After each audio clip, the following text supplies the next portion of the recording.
Bonjour à tous. Un vent de panique souffle sur le sérail, selon la presse camerounaise. Plusieurs membres du gouvernement sont sur les braises ardentes après leur audition au tribunal criminel spécial et la fuite sur les réseaux sociaux d'un rapport d'étape de la Chambre des comptes sur l'utilisation des fonds Covid-19. Le Messager constate que quelques ministres en fonction sont d'ores et déjà jugés coupables et livrés à la vendite populaire, tels des gibiers de potence. Paniqués, ces ministres sacrifient leurs seconds et leurs collaborateurs. Titre le quotidien Émergence, c'est pratiquement le sauve qui peut au sein du gouvernement, constate le journal Mutation. Des ministres plaident non coupables. Selon ce journal, certains estiment que ce rapport d'étape est une cascade d'allégations non fondées. Dans la même veine, l'hebdomadaire L'Avenir pense qu'un complot se trame contre des ministres de la Santé, de l'administration territoriale, de la recherche scientifique et de l'éducation de base. À en croire le journal L'Avenir, une dizaine de cellules VIP sont en cours d'aménagement à la prison centrale de Yaoundé et au secrétariat d'État à la Défense. Ces membres du gouvernement pourraient être jetés dans la fosse aux lions pour malversation des fonds de riposte contre la pandémie du coronavirus, alors qu'une controverse est née autour du rapport sur le Covid-Gate. Le journal Kalara annonce dans les prochains jours un rapport d'audit plus détaillé et mieux étoffé sur les fautes de gestion et malversations financières dans le cadre de l'utilisation des fonds Covid-19. Devant l'ampleur du scandale, la classe politique demande des têtes à la une de Mutation. Au regard de ces investigations menées par les différentes instances de contrôle de gestion, l'opposition exige la démission de tous les responsables gouvernementaux et administratifs impliqués dans la gestion scandaleuse des fonds Covid-19 afin qu'ils ne profitent pas de leur position actuelle pour dérouter l'enquête judiciaire en cours. Acculé, le gouvernement regrette l'emballement médiatique et demande à l'opinion publique nationale de prendre en compte la présomption d'innocence reconnue à tout justiciable, alors que le porte-parole du gouvernement appelle à la retenue et au sens des responsabilités de tous, des questions se posent au regard des investigations menées par des instances de contrôle de gestion. Des membres du gouvernement et autres personnalités épinglées dans ces rapports doivent-ils rester en fonction durant l'enquête judiciaire? Que se cache-t-il derrière les manœuvres visant à discréditer les investigations de la Chambre des comptes? Jusqu'où ira cette enquête judiciaire? Le gouvernement, lui, il insiste sur la présomption d'innocence et appelle au sens de responsabilité de la part de l'opinion publique nationale. Pour autant, le gouvernement a une autre attitude différente lorsqu'il s'agit des militants de l'opposition placés en détention depuis septembre 2020. Cela fait 8 mois qu'Olivier Bibou-Nissac, porte-parole du président national du MRC, Alain Foguet, trésorier national de ce même parti politique, Salomon Béas et bien d'autres, sont considérés aux yeux de leurs camarades comme des prisonniers politiques victimes d'une répression politico-judiciaire en violation de leur dignité et des droits de l'homme. À cela s'ajoute l'affaire Amadou Vamoulke, renvoyée pour la 67e fois selon le quotidien Le Jour. Dès lors, la justice camerounaise agit-elle encore dans le respect des droits et de la dignité des personnes concernées? Le maintien en prison de ses opposants, journalistes et activistes politiques vise-t-il à contrecarrer les mouvements de contestation politique? Et l'on note également dans la presse cette semaine, dans un contexte de tension politique, des Camerounais ont été choqués d'observer un geste hautement symbolique du président sénégalais Macky Sall. Il s'est rendu en personne à la résidence familiale des Ahidjo à Dakar, la capitale sénégalaise, un mois après le décès en exil de Germaine Ahidjo, ex-première dame du Cameroun. Macky Sall a présenté ses condoléances à ses enfants et petits-enfants. Il leur a fait savoir qu'il entretenait un lien filial très étroit avec Germaine Ahidjo. Macky Sall a réitéré son engagement à veiller à la prise en charge optimale de la famille du premier président de la République du Cameroun. Cette attitude intervient dans un contexte où Amadou Ahidjo et son épouse sont tous les deux inhumés au Sénégal. Pourquoi rien n'est fait pour leur retour au Cameroun? L'arrivée du colonel malien Assimi Goïta à la tête de la transition au Mali dans des circonstances troubles est-elle un aveu d'échec de l'Union africaine devant la multiplication de putschs militaires sur le continent? Ces préoccupations et questions brûlantes de l'actualité constituent l'ossature de droit de réponse. Mesdames, Messieurs, bienvenue dans cette émission où le choc des idées fait jaillir la lumière. Et pour cette nouvelle édition de droit de réponse, je reçois sur ce plateau Maître Lavoisier Tsapi, maire adjoint à Bafoussam 1er. Il est également cadre militant du SDF. Maître Lavoisier Tsapi, bonjour. Bonjour Cédric et bonjour à nos copanélistes. Bonjour à tous les téléspectateurs d'Equinox Télévision et Equinox Radio. Bonjour à tous les sympathisants et à tous ceux qui soutiennent les débats à droit de réponse, non pas seulement les débats à droit de réponse, qui soutiennent les débats à Equinox Soir.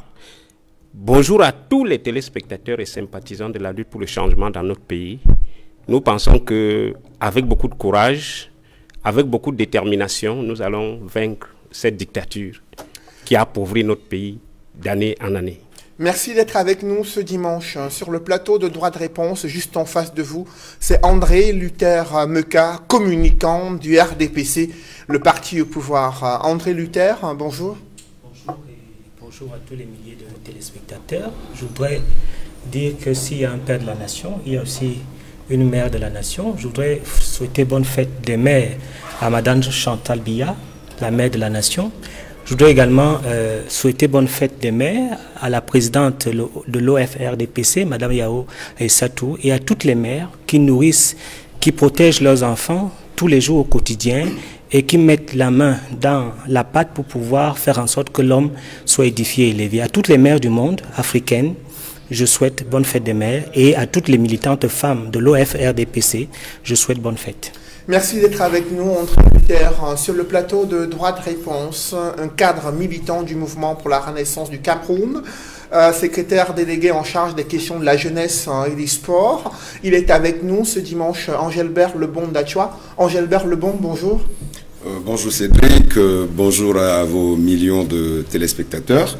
Je voudrais dire un bonjour particulier à nos amis politiques qui sont encore détenus dans les geôles de ce régime, qui affiche de plus en plus sa dictature.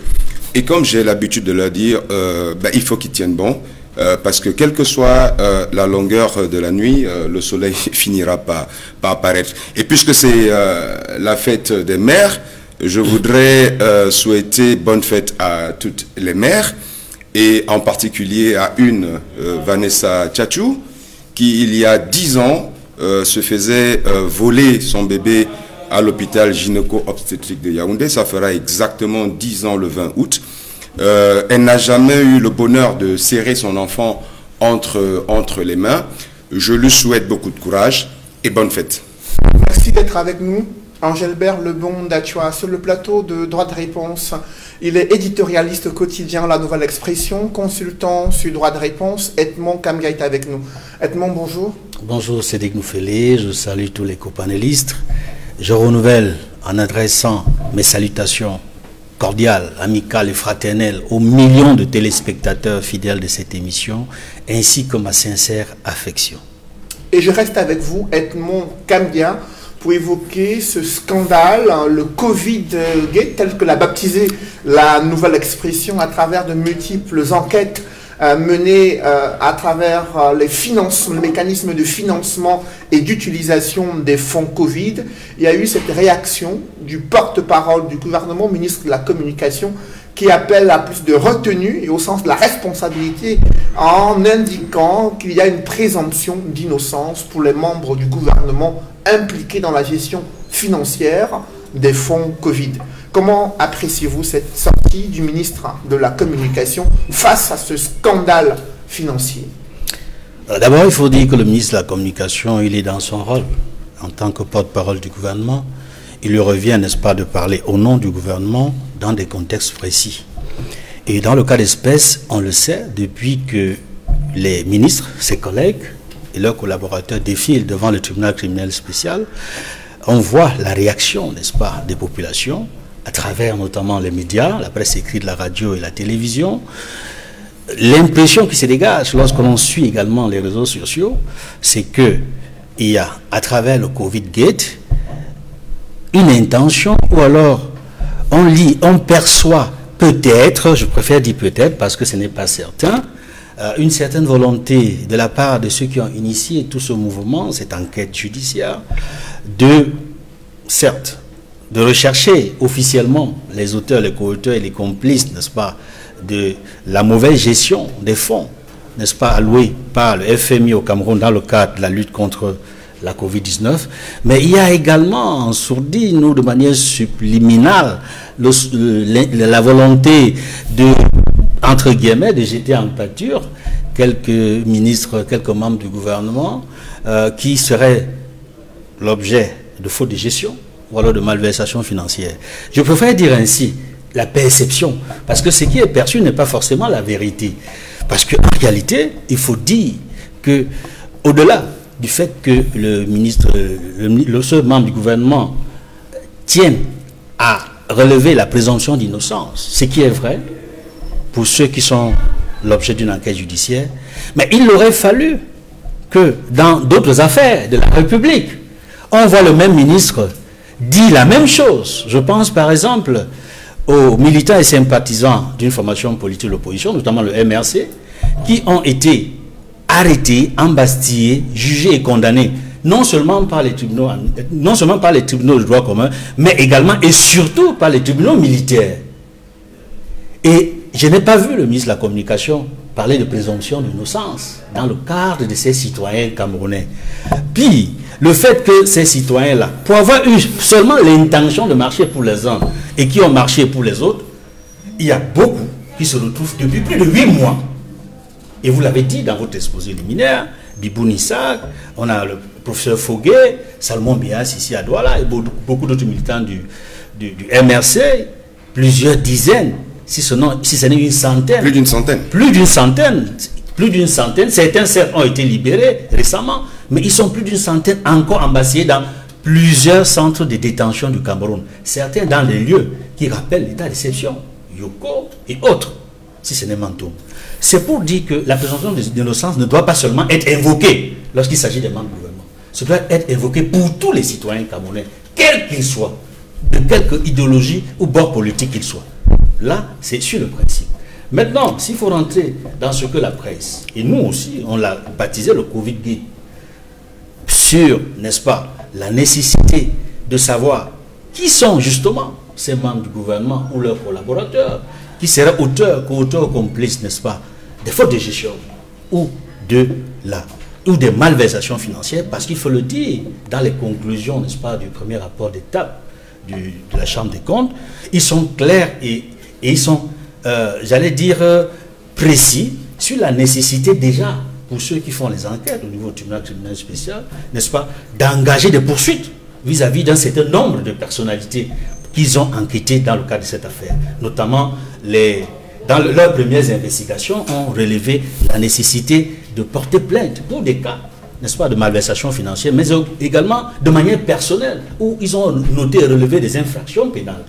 Cela me permet ici de dire que la Chambre des comptes, n'est-ce pas, notamment à travers les magistrats, tous ceux-là qui sont descendus sur le terrain, dans le cadre d'un rapport spécifique, parce qu'il faut le dire ici, ce rapport d'étape est un rapport spécifique qui a été demandé à la Chambre des comptes de la Cour suprême pour chercher à vérifier un certain nombre de choses, pour chercher à s'assurer de la bonne ou de la mauvaise gestion des fonds alloués par le FMI. Et ce rapport d'étape, je dois le dire ici, c'est un rapport important qui a respecté toutes les règles de procédure d'usage en vigueur lors des enquêtes que mènent les membres de la Chambre des comptes avant de déposer leur rapport. Je vais chuter en rappelant ici, n'est-ce pas, les missions de la Chambre des comptes.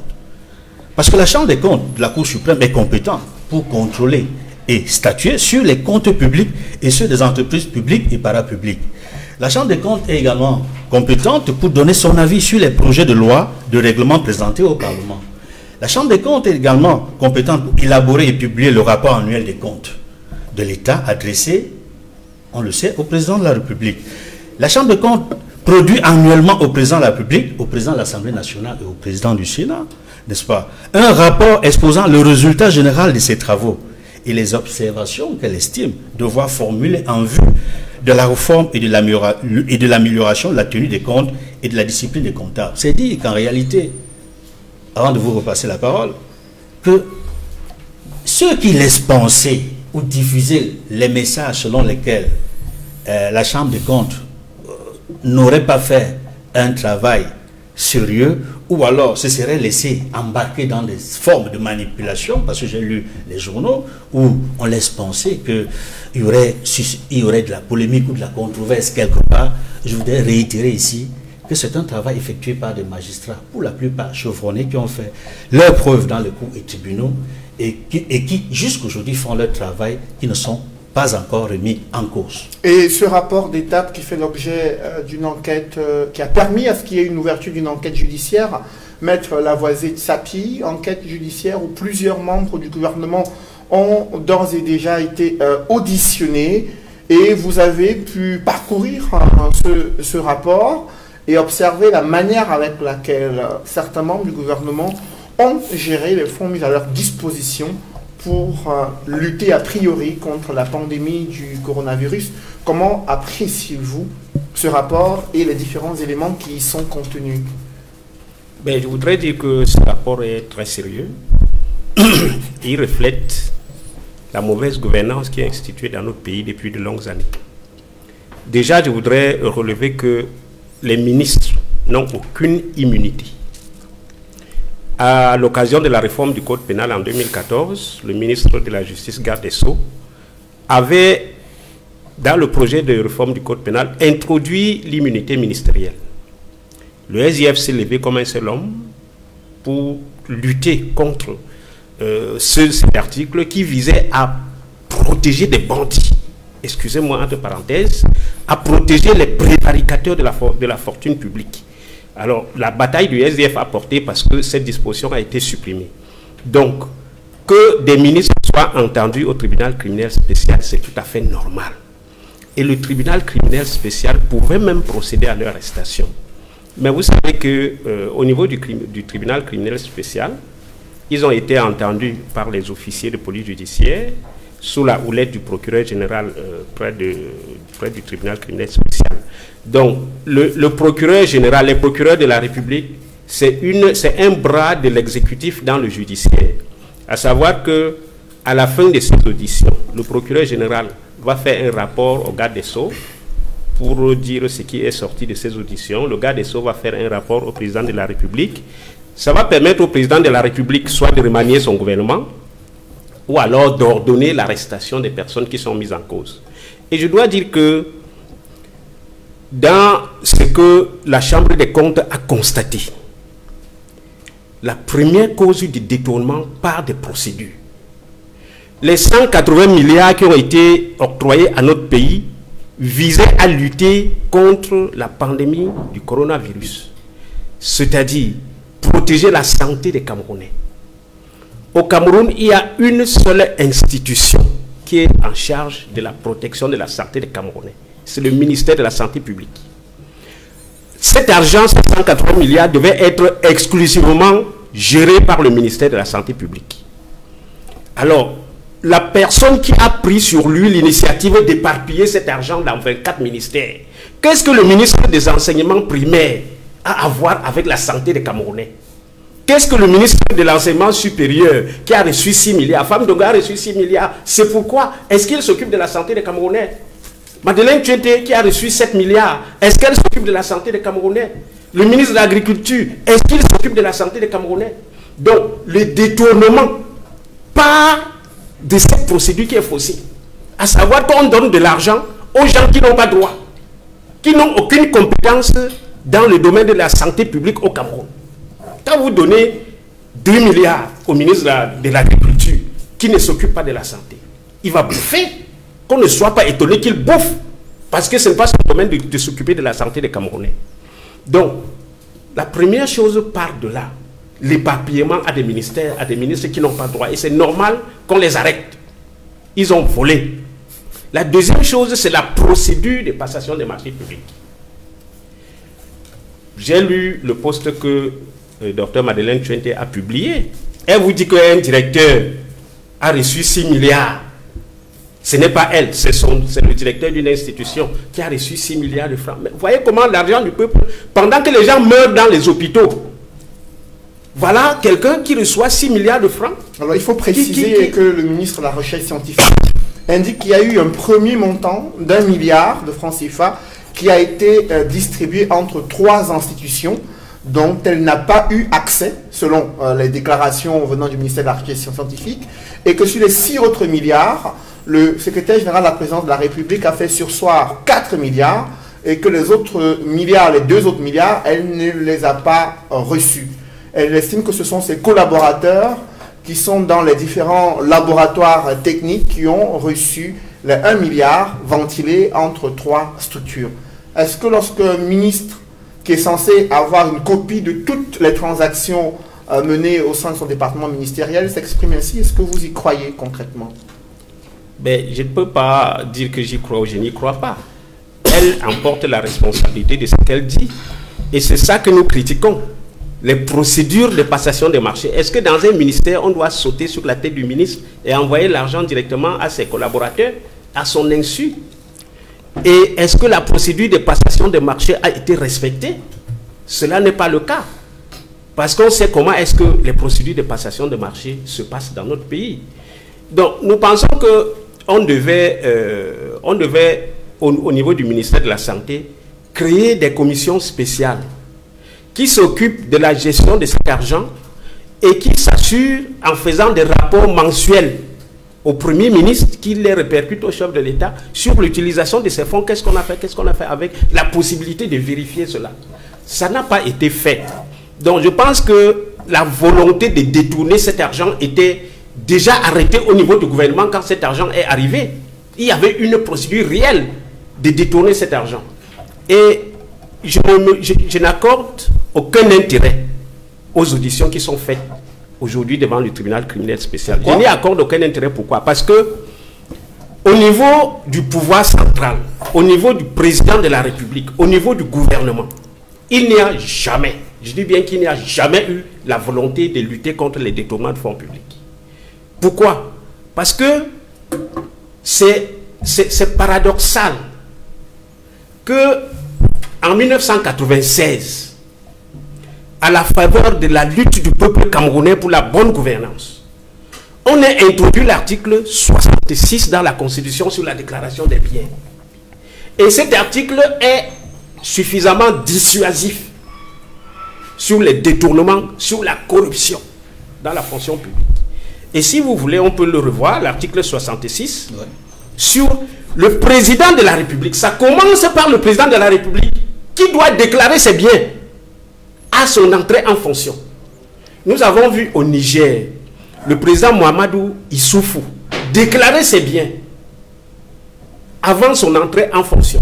Et quand il a passé le témoin, il y a eu transition dans son pays. Le nouveau président Mohamed Bazoum a déclaré publiquement ses biens avant de prêter serment.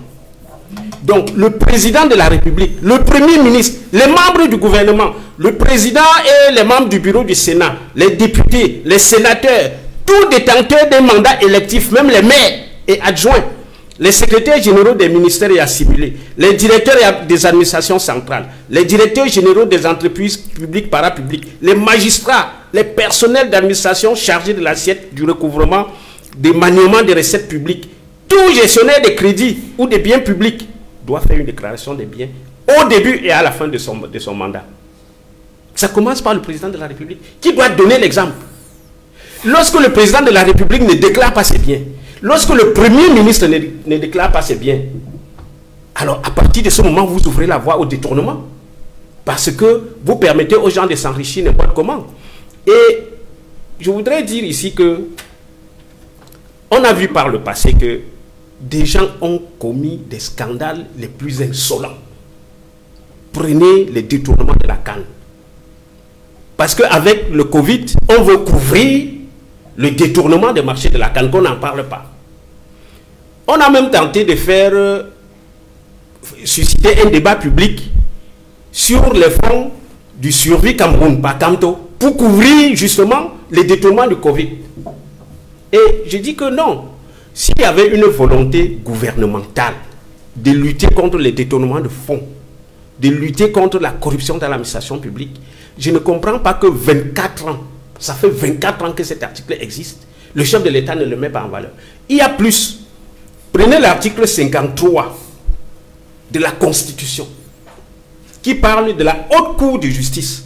La Haute Cour de justice est compétente pour juger les actes accomplis dans leurs fonctions, dans l'exercice de leurs fonctions, par le président de la République en cas de haute trahison, le Premier ministre, les autres membres du gouvernement et assimilés, les hauts responsables de l'administration, etc., etc. Cette Haute Cour de justice n'a jamais été mise en place. Ça veut dire que le chef de l'État s'oppose à ce qu'on ait une juridiction qui juge les gens là, qui se livrent pendant qu'ils sont en fonction à des détournements massifs, à des détournements. Donc je pense que au niveau, la Cour des comptes a fait un excellent travail. Alors la Cour des comptes a déniché les détourneurs de fonds publics, mais je suis au regret de constater qu'au niveau du gouvernement, ce sera comme les autres détournements qui sont passés. Parce qu'en fait, si aujourd'hui on veut lutter contre le détournement de fonds publics, on va en parler sur les propositions tout à l'heure. Plus de la moitié de l'administration, ceux qui ont servi sur Paul Biya, ils sont tous des voleurs. Tous ceux qui ont servi sur Paul Biya. Alors, le ministre de la Communication insiste sur la présomption d'innocence, mais André Luther, vous l'observez, les Camerounais estiment que les détournements de fonds publics sont inscrits désormais dans l'ADN des membres du gouvernement. Il cite de nombreux scandales avant celui du Covid-Gate qui n'ont pas abouti à la fois à l'inculpation des personnalités plus ou moins concernées et leur traduction devant la justice. Comment expliquer cette politique deux poids, deux mesures concernant les scandales financiers au Cameroun? Je voudrais d'abord élaguer un certain nombre de propos qui ont été tenus ici. Je suis d'autant plus surpris de constater que on fait l'amalgame entre la Chambre des comptes et la Cour des comptes. Parce que la Chambre des comptes n'est pas une juridiction. Elle ne condamne pas, elle ne qualifie pas les faits. Par conséquent, on ne peut pas d'ores et déjà avoir des sentences et des verdicts sur des personnalités qui sont des chefs de famille, qui ont la présomption d'innocence. Et je suis d'autant plus surpris qu'un avocat, de façon péremptoire, dit c'est normal qu'on les arrête, ils ont volé. C'est-à-dire qu'il donne un verdict à la place, n'est-ce pas, des juridictions. Lui qui devait être assez prudent dans les propos. Il va plus loin, cet avocat que je respecte beaucoup, il s'interroge sur le dispatching des fonds. Et il se focalise sur la centralisation de la gestion du pouvoir. Eux du SDF qui sont fédéralistes et qui demandent la décentralisation. Maître Tchapi, je vais vous dire, avec tout le respect que je vous dois, que la décentralisation est une chose importante.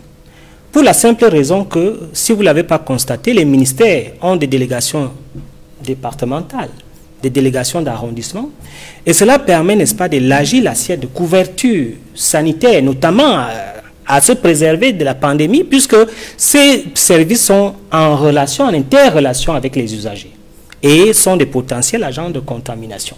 Donc, je suis surpris qu'un avocat que je respecte vienne prôner la centralisation autour, n'est-ce pas, du ministère de la Santé. Et nous comprenons très bien comment le SDF va gérer ce pays. Nous en prenons acte. En ce qui concerne la déclaration des biens, Maître Tchapi, je voudrais également vous dire qu'à ce niveau, il y a un problème, parce qu'il faudrait une commission de personnes qui vont attester de ces biens, et il faudrait qu'il y ait, n'est-ce pas, j'allais dire peut-être un credo de secret, un credo, n'est-ce pas, de confidentialité, parce que cela peut également rendre le facteur exponentiel des agressions et des vols, des fortunes des gens par rapport à cela. Donc il y a un préalable par rapport à ce débat de la déclaration des biens, parce que beaucoup de gens se plaignent. On va aller déclarer les biens à qui et quelle sera la sécurité de nos biens. C'est un débat qui est important, qui doit être fait. Lorsque j'ai déjà posé ce décor, je voudrais dire que contrairement à ce que j'entends, il y a beaucoup de discours, les gens sont des voleurs, le président Biya. Ce que je voudrais vous dire, c'est que le président Biya est un homme rigoureux et il est le premier, je dis même au monde, à avoir, n'est-ce pas, mis des mécanismes répressifs contre tous ceux qui ont eu maille à partir avec la fortune publique, y compris son gouvernement. C'était inédit dans le monde. Et il y a eu un certain nombre de dispositifs qui ont permis à ce que la gestion soit bien menée. Je voudrais vous rappeler la loi de 11 juillet 2018 qui fait obligation de la transparence de gestion des finances publiques et un code de transparence et de bonne gestion. Et les membres du gouvernement, je voudrais continuer. Est-ce que les membres du gouvernement respectent les dispositions de ce code de transparence et de bonne gouvernance, qui est une loi qui a été adoptée, qui est entrée en vigueur, promulguée par le chef de l'État? Est-ce que les membres du gouvernement respectent ce code de bonne transparence dont vous venez de faire mention? Ce code de transparence nous prescrit la qualité de la dépense et l'opportunité de la dépense. Et ce que vous ne savez pas, aujourd'hui j'ai la chance de le savoir, c'est que de façon routinière, il y a des contrôles du MINEFI, contrôle financier, il y a des contrôles administratifs et même, n'est-ce pas, des ministères de tutelle qui sont pratiquement chaque mois et qui essaient, n'est-ce pas, de pouvoir régulariser et apporter un certain nombre de conseils et d'orientations sur la gestion du budget. Et ça, c'est important de le savoir parce que ceux qui ne sont pas dans l'administration, et pourtant ils le savent, Maître Tchapi le sait, que ces contrôles se font et apportent seulement à ce que certaines choses soient réalisées. J'ai suivi aussi d'autres discours, notamment que le FMI a posé un veto de pouvoir auditionner les ministres, ce qui est pratiquement faux. Puisque vous le savez, l'audit de la Chambre des comptes avait été prévu par l'ordonnance numéro 2020-00 du 3 juin 2020. C'est-à-dire que on a prévu des mécanismes de répression et on avait prévu l'audit en cas, n'est-ce pas, de défaillance. Et je voudrais vous dire, parce que j'entends aussi que les marchés n'ont pas eu de procédure, Maître Tchapi le sait, il y a eu un cadre spécial des marchés. Les marchés ont été exempts de règles de compétition parce qu'il y avait 41 jours pour gérer la situation. Et pendant ces 41 jours, il fallait avoir des médicaments, il fallait avoir des signatures et je crois que certains produits ont été dérogés certaines procédures ont été... Mais même dans le cadre des procédures même dans le cadre... Ce que je voudrais dire, André Luther, même dans le cadre des produits, des procédures à caractère spécial, il y a des règles qui sont édictées au Cameroun. La Chambre des comptes, par exemple, dans son rapport d'état de relève, on aurait pu économiser 14 milliards de francs CFA si nous avions choisi d'autres prestataires pour l'achat de certains kits et autres éléments qui entrent dans la gestion contre la pandémie du coronavirus. Concernant la société Mediline Medical SA qui a gagné pratiquement des marchés évalués à 20 milliards de francs CFA, la Chambre des comptes estime qu'on aurait pu économiser 14 milliards si d'autres prestataires avaient été choisis.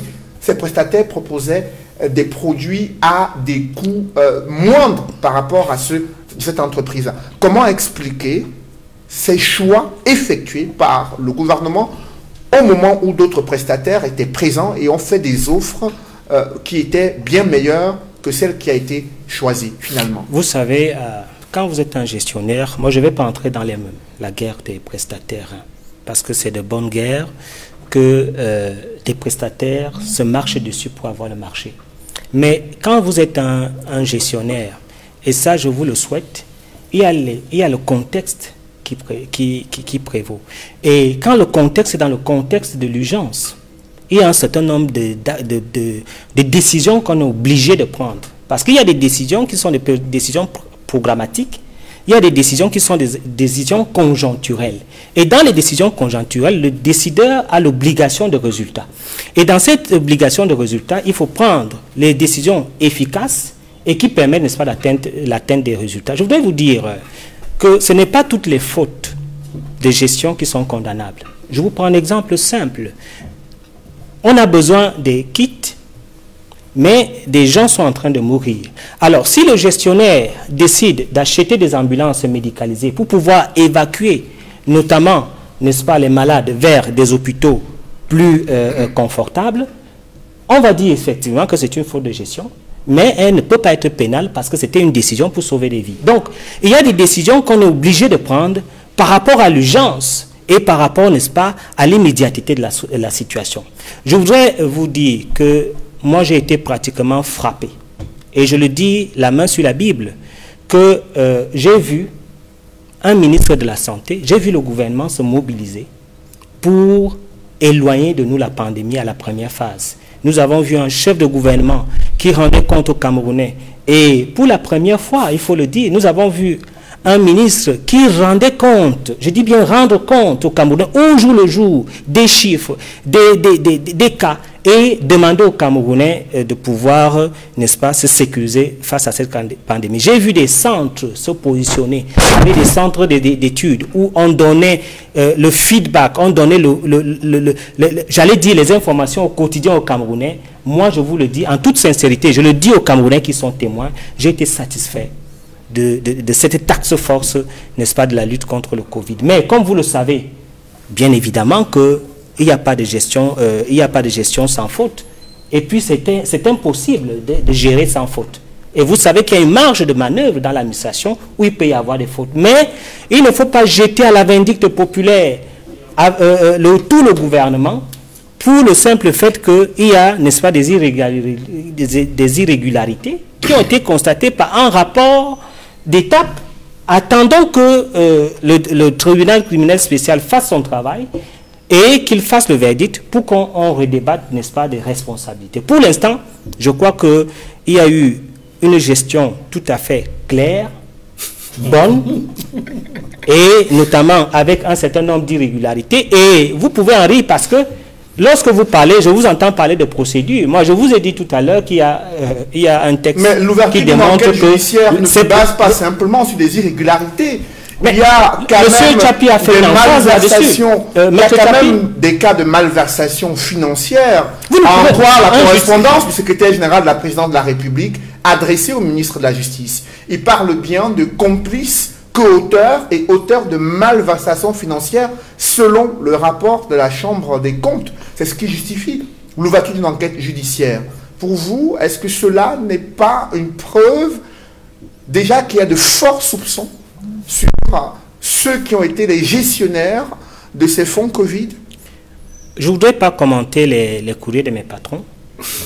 Et je voudrais vous dire, en ce qui me concerne particulièrement, que je fais confiance à la justice camerounaise. Alors justement, et dès lors que la justice camerounaise donnera le verdict, je crois que là, je peux me livrer à des commentaires. Après vous, André Luther, Engelbert Lebon-Dachois, avez-vous apprécié de la même manière que Luther la bonne gestion de la première phase de la crise sanitaire au Cameroun, les quelques fautes de gestion décriées dans ce rapport peuvent être passées sous cap parce qu'il y a urgence à sauver des vies des Camerounais et non détourner les fonds publics? Qu'est-ce que vous en pensez?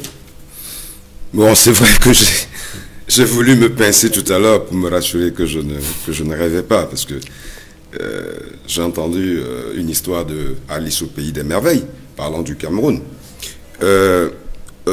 Il a dit quelque chose au départ, quand il dit le Cameroun a réagi face à la pandémie de manière efficace et responsable.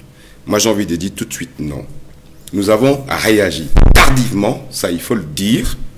Nous avons réagi de manière inefficace. Lutter contre une pandémie, c'est pas faire des tweets, M. Neka. C'est pas les tweets. C'est des actions concrètes avec un chef d'orchestre à la manœuvre. C'est pas un premier ministre, c'est pas un ministre de la Santé, je suis désolé. On reviendra sur le sujet du chef d'orchestre. Une autre chose, vous semblez tout à l'heure botter en touche quand Maître Tsapi vous parlait de l'article 66. Je vais vous faire une confidence. Vous ne pouvez pas gérer des ressources sans aujourd'hui au moins faire toute la transparence sur vos biens. À quoi est-ce qu'on assiste aujourd'hui? Moi, je vis à Yaoundé. Allez dans un quartier qui s'appelle Messamendongo. Odja Messamendongo. Le mètre carré, aujourd'hui en moyenne, c'est 100 000 francs. Allez voir qui sont les propriétaires. C'est des fonctionnaires. Allez aujourd'hui au Golfe, à Yaoundé toujours. Le mètre carré est passé à 150 000. Allez voir qui sont les propriétaires, c'est des fonctionnaires. Allez juste ici à côté, nous sommes à Douala. Allez à Santa Barbara, à Denver, je voulais dire. Allez voir qui sont les propriétaires là-bas. Non. Vous avez aujourd'hui organisé une façon de gérer le Cameroun qui ne repose que sur du vol. C'est-à-dire, M. Meka, aujourd'hui cadre à l'ESSEC à Douala, va voler sa part pour aller entretenir sa base militante au village. Le ministre, dès qu'il est nommé, je vous dis, excusez-moi, j'ai peut-être cité M. Meka. S'il vous plaît. Excusez-moi. Ne citez personne. Je retire, vous ne devez pas condamner les gens. Mais je parle. Soyez responsable. Je parle de ce que non, nous vivons. faites attention. Écoutez, ce n'est pas moi qui suis allé inscrire au greffe du tribunal criminel spécial aujourd'hui des affaires enrôlées pour plus de 4 000 milliards. C'est pas d'Achua. Oui, mais attendez, alors donc je parle des faits. Attendez que la justice fasse son travail. On n'attend pas de justice parce que quand il a fallu condamner le MRC, et je vous ai lu sur les réseaux sociaux, M. Meka, en traitant le MRC d'être responsable de la casse des ambassades, vous n'avez fait aucune enquête. Vous n'avez attendu aucun procès. Je parle donc de vous, M. Meka. Qu'est-ce que vous en savez? Donc la présomption d'innocence, vous allez la mettre où vous voulez la mettre. Donc, moi je voulais dire quelque chose de très simple. Il y a quelque chose à laquelle les Camerounais doivent assister. Depuis le début de cette pandémie, quand je parlais du chef d'orchestre, il est où, M. Biya? Il est où, M. Biya, pendant que son peuple meurt? Il est où? C'est la question qu'il faut se poser. Est-ce que vous pensez que nous sommes encore gouvernés par ce monsieur? Vous pensez qu'être président du Cameroun aujourd'hui, à un moment donné où nous avons des défis qui nous interpellent, il s'agit de recevoir certains ambassadeurs ou alors recevoir certains émissaires de pays amis qui sont de passage au Cameroun. C'est ça gérer le Cameroun dans une phase de pandémie comme celle-ci, dans une phase où nous avons du mal à partir avec une organisation de Cannes que nous aurons dû organiser depuis 2019 où aujourd'hui rien n'est prêt. Il est où votre chef d'orchestre? Donc c'est de ça qu'il s'agit. Et monsieur Noufele, je profite pour vous dire quelque chose. Et ça, c'est aux Camerounais que je parle. Ce qui est en train de se passer, c'est l'après-Biya qui est en train de se révéler aux Camerounais. À travers quels éléments concrets, Angélbert Leblanc? Alors, je ne peux pas comprendre qu'un document de la Chambre des comptes puisse fuiter sur les réseaux sociaux.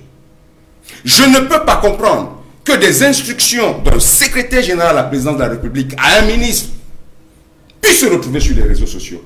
Ça veut dire qu'il y a des gens qui sont en train de préparer des guerres et ils préparent des consciences. C'est très important ça, à voir. Et si vous regardez bien dans ce rapport de la Chambre des comptes, aujourd'hui vous avez 2 ministères qui sont incriminés dans ce rapport. Mais qu'est-ce qui se passe au TCS? Au TCS aujourd'hui, c'est 22 ministères. 22. Ça veut dire qu'il y a un camp qui a voulu qu'il n'y ait que 2 ministères qui soient incriminés et un autre camp qui dit vous allez le faire pour tout le monde.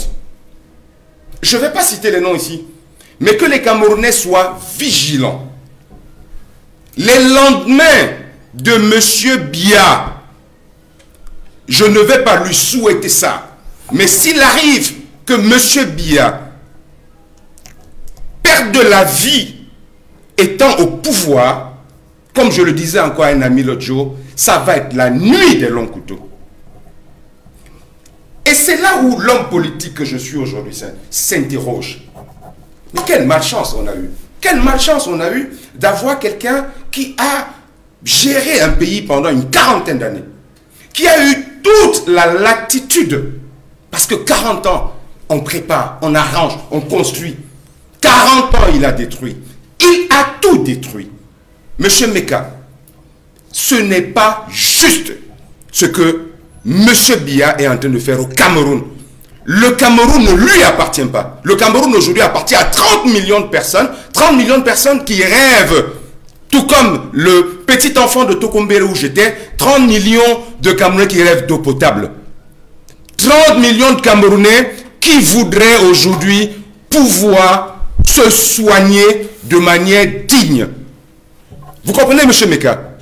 On est encore dans un pays où on a des femmes qui, après avoir accouché, sont séquestrées pour des factures impayées.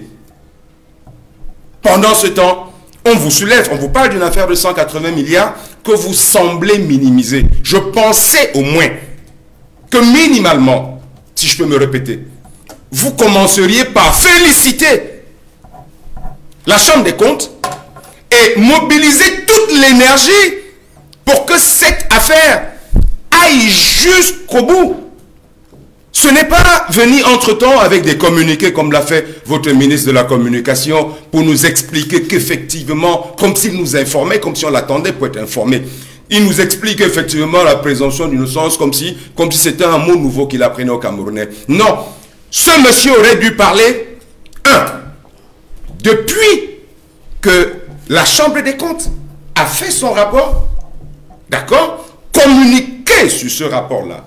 Communiquer des indélicatesses qui ont été constatées dans ce rapport. Commencer même à expliquer aux Camerounais ce qui se passe avec leur argent. Parce que ces 180 milliards pris au FMI, nous allons les rembourser. Nos enfants vont les rembourser. Les enfants de nos enfants vont rembourser. Mais ces 180 milliards aujourd'hui qui se baladent dans des poches de fonctionnaires véreux. Je n'ai pas besoin d'attendre la fin d'une enquête pour le dire. Parce que depuis 40 ans, c'est ce qu'on voit. C'est ce qu'on voit. Quand vous êtes nommé aujourd'hui, vous faites la fête parce qu'effectivement, vous vous dites, votre tour de manger, c'est-à-dire de voler, est arrivé. Et voilà ce qu'on arrive. Et voilà à quoi on arrive, c'est pourquoi on a vu des ministres de la Santé hein, se balader sur les réseaux sociaux en sablant le champagne, en se moquant des Camerounais dans une période de pandémie. Mais Engelbert Lebon-Dachua, dans la presse cette semaine, ces différents ministres ont plaidé non coupables. Ils estiment que ce sont des allégations formulées dans ce rapport d'étape de la Chambre des comptes. C'est ce qu'ils ont indiqué à la presse. D'autres ont dit qu'ils n'ont jamais perçu d'argent. D'autres estiment que c'est leur hiérarchie qui les a contraints à signer certains marchés spéciaux. Qu'est-ce que vous en dites? Vous y croyez-vous? Vous y croyez-vous? La Chambre des comptes, c'est des magistrats qui vous disent, noir sur blanc, qu'il y a une ministre qui a pris des milliards pour aller acheter pour fabriquer de la chloroquine. Finalement, je ne sais pas, entre divers échanges avec sa hiérarchie, elle décide donc d'importer cette chloroquine. Elle importe la chloroquine et elle importe des étiquettes avec fabriqué au Cameroun. On attend Jésus-Christ ou l'inspecteur Colombo. Mais sérieux, on attend qui? Rien que de ce fait-là, j'ai dit rien que de ce fait, ce constat fait, elle devrait là, tout de suite, au moins minimalement démissionner. Ou être arrêtée, comme a dit Maître Tsapi. Mais on joue avec quoi là? Qu'est-ce que nous apprenons à nos enfants? On ne peut pas construire une génération de personnes qui n'ont pas la peur du bien public. On vit dans un pays où on est en train d'aujourd'hui de vénérer tout ce qui n'est pas bien. On vénère tout ce qui n'est pas bien. Et je suis sûr que cette ministre aujourd'hui assise dans son village en train de fêter. Ou en train de dire que quand tu es le plus monstre des hommes politiques, elle est connue.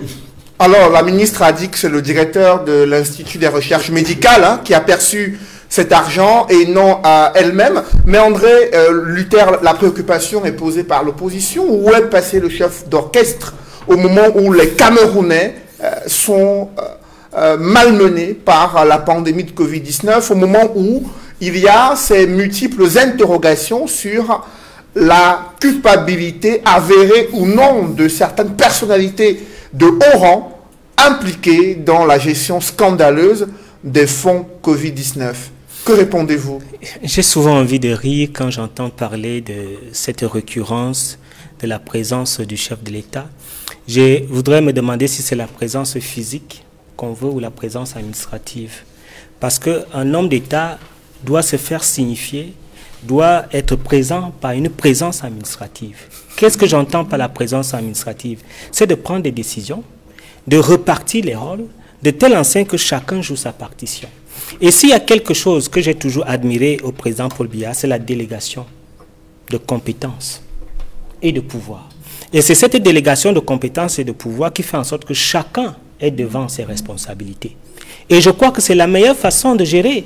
Et c'est cette façon-là dont je prends exemple du fait qu'il est important aujourd'hui. Vous savez, lorsque vous centralisez un peu comme Maître Tchapi voulait, c'est-à-dire que le ministère de la Santé soit le grand Manitou, celui-là qui gère tous les fonds et qui les concentre autour de lui. Mais le problème aussi, c'est que il y a une désolidarisation nettement du groupe et il y a même aussi un problème de responsabilité des autres. Aujourd'hui, vous constatez qu'il y a une véritable délégation de pouvoir. Les ministres jouent leur rôle dans leurs compétences avec des dotations budgétaires et même des allocations des partenaires. Répondez à la question, M. Meka. Mais c'est ce que je suis en train de dire. Le chef d'orchestre, la question était là. Mais c'est ce que Je vous en prie, Angèle c'est ce que je suis en train de dire. à la parole. Que le chef de l'État est là dans la répartition des rôles et chacun joue son rôle. C'est important de le dire et je crois que cela est efficace.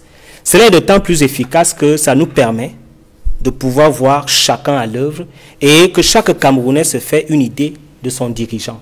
Parce qu'aujourd'hui, on revendique le président Paul Biya. Si c'est le président Paul Biya qui était à tous les lieux, qui était partout, on allait dire c'est un dictateur, il concentre les pouvoirs. Mais c'est aussi ça l'opposition. Ils sont toujours en train de se fourvoyer. Ils disent une chose et la même chose. L'autre dit il faut décentraliser. Il revient aujourd'hui, il dit il faut concentrer. On ne comprend pas. Monsieur Meka. On ne comprend pas. Monsieur Meka, si vous permettez. Alors, je vous en prie, Je vais le faire poliment, si vous permettez. Oui. Alors, dans ce pays, nous avons un monsieur qui s'appelle le Premier ministre. C'est le chef de l'exécutif. Nous avons... C'est pas le chef de l'exécutif. Pardon? C'est le chef de l'État, si vous voulez. Le chef de l'exécutif, c'est le président. Oui, on le sait. Vous n'allez pas jouer avec moi. Non, vous comprenez très bien ce que je veux dire. Faites attention à ce que vous dites. Maintenant, je vous pose ma question. Faites attention à ce que vous dites. Maintenant, je vous pose ma question. Je suis extrêmement gêné dans le fonctionnement d'un État, enfin, un État comme le nôtre, de voir à chaque fois Monsieur le un secrétaire... Je vous ai dit que c'est un État qui est géré de façon décentralisée où chacun joue sa partition. On n'attendait pas à voir le président à tous les lieux de passer à la télé tous les jours. C'est ce que je suis en train de vous dire. Alors justement, est-ce que quand je vous en prie, suis le modérateur de ce plateau, alors quand vous dites, André Luther Meka, que le chef de l'État a une présence administrative et que vous estimez qu'il y a de l'efficacité, alors cette efficacité...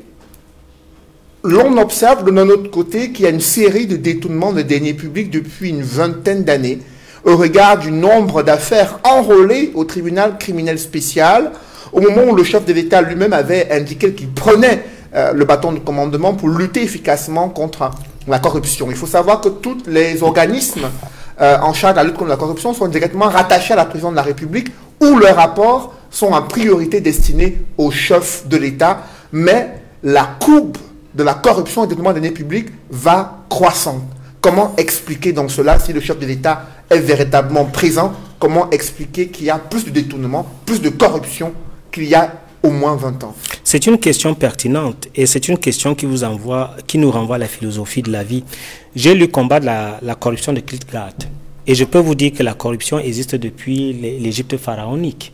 Donc, il ne faut pas croire que nous allons vivre dans un pays où il n'y aura pas de corruption. Mais l'important, c'est de réduire le taux de corruption.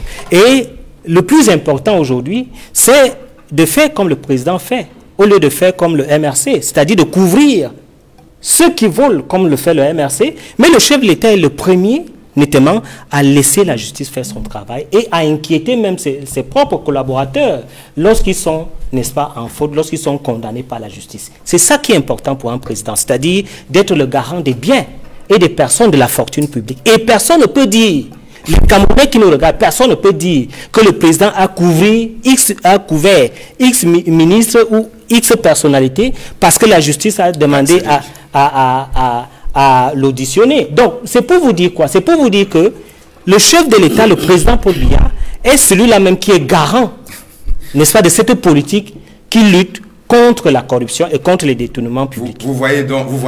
Après André Luther, j'aimerais avoir la réaction.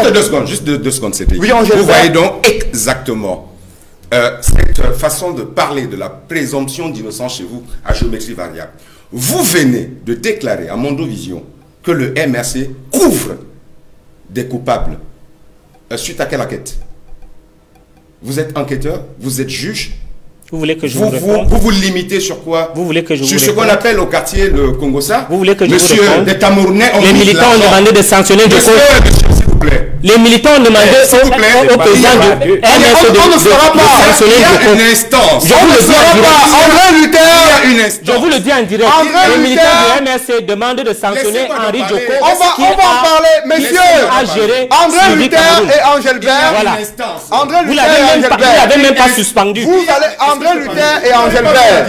Non, c'est pas la diversion. André Luther et Angelbert, vous n'avez pas la parole. Est-ce que vous avez inquiété Djoko Henri? André Luther, je vous en prie. Il y a une instance au Angelbert, MRC Angelbert le qui bon. est une instance décisionnelle qui s'appelle le directoire du parti. Et qui se réunit et cette instance André Luther et Angelbert le bon d'accord. Si Je vous vous dites, demande une chose. Je vous retire la parole tous les deux, je vous en prie. Non, Je vous retire André Luther. vous faites diversion. André Luther, Militant du MSC. vous n'avez pas la parole. Militant du MRC. André Luther, vous n'avez pas la parole. Angelbert non plus. Vous êtes militant Mais du MRC. messieurs, je vous retire la parole. On va rester sur la question de fond concernant la lutte contre la pandémie de coronavirus et ce scandale financier. Vous avez la parole, maître Lavoisier de Sapi. Vous avez suivi les arguments que brandit André Luther Meka, communicant du parti au pouvoir, sur la présence administrative du chef de l'État. Selon lui, cette présence est gage d'efficacité dans la lutte contre le détournement des deniers publics au Cameroun. Comment réagissez-vous?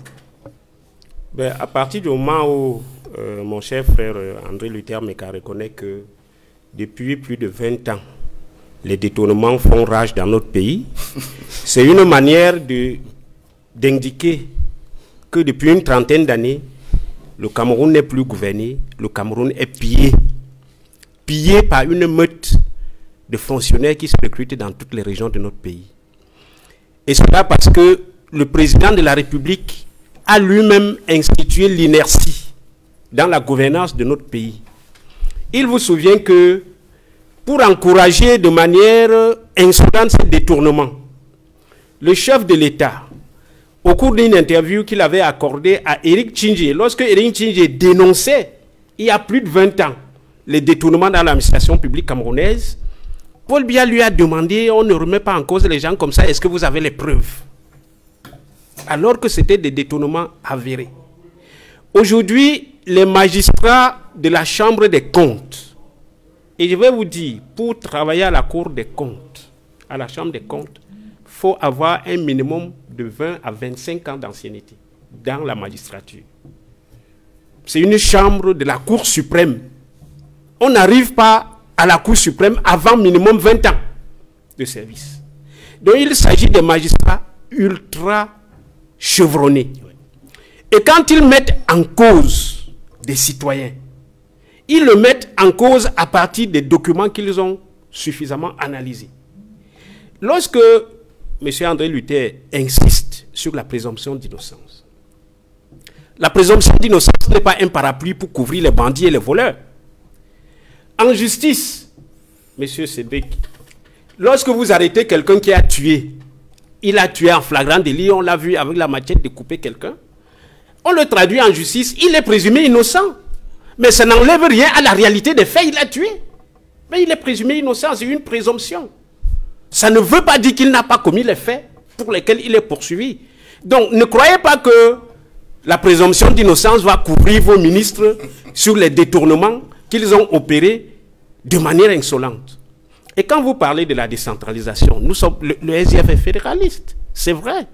Mais votre manière de voir la décentralisation, quand on donne l'argent de la santé, on donne à un ministre de l'Agriculture, vous trouvez qu'il y a décentralisation? Non.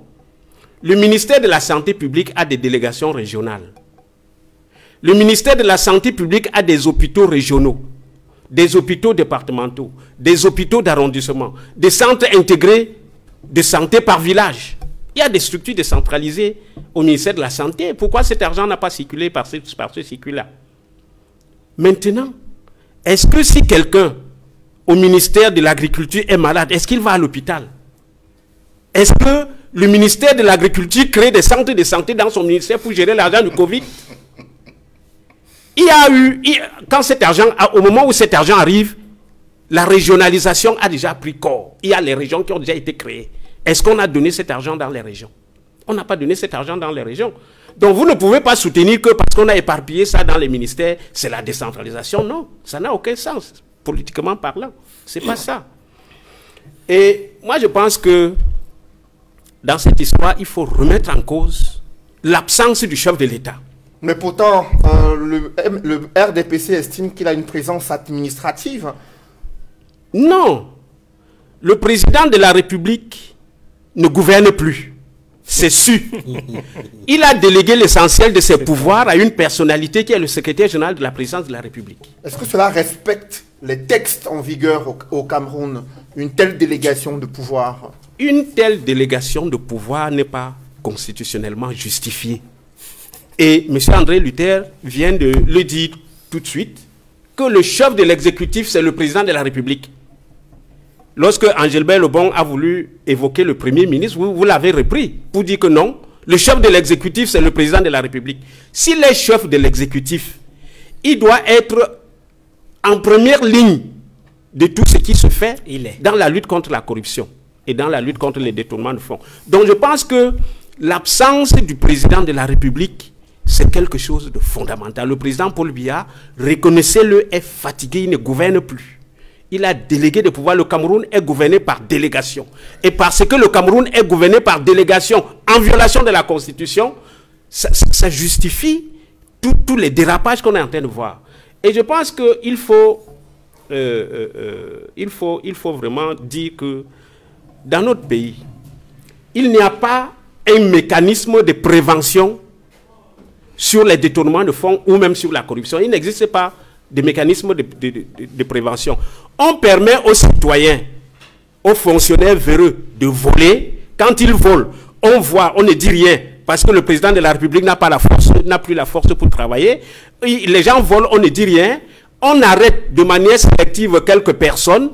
Quand ils ont déjà volé, ils ont dépensé, ils ont acheté leur maison, etc., etc.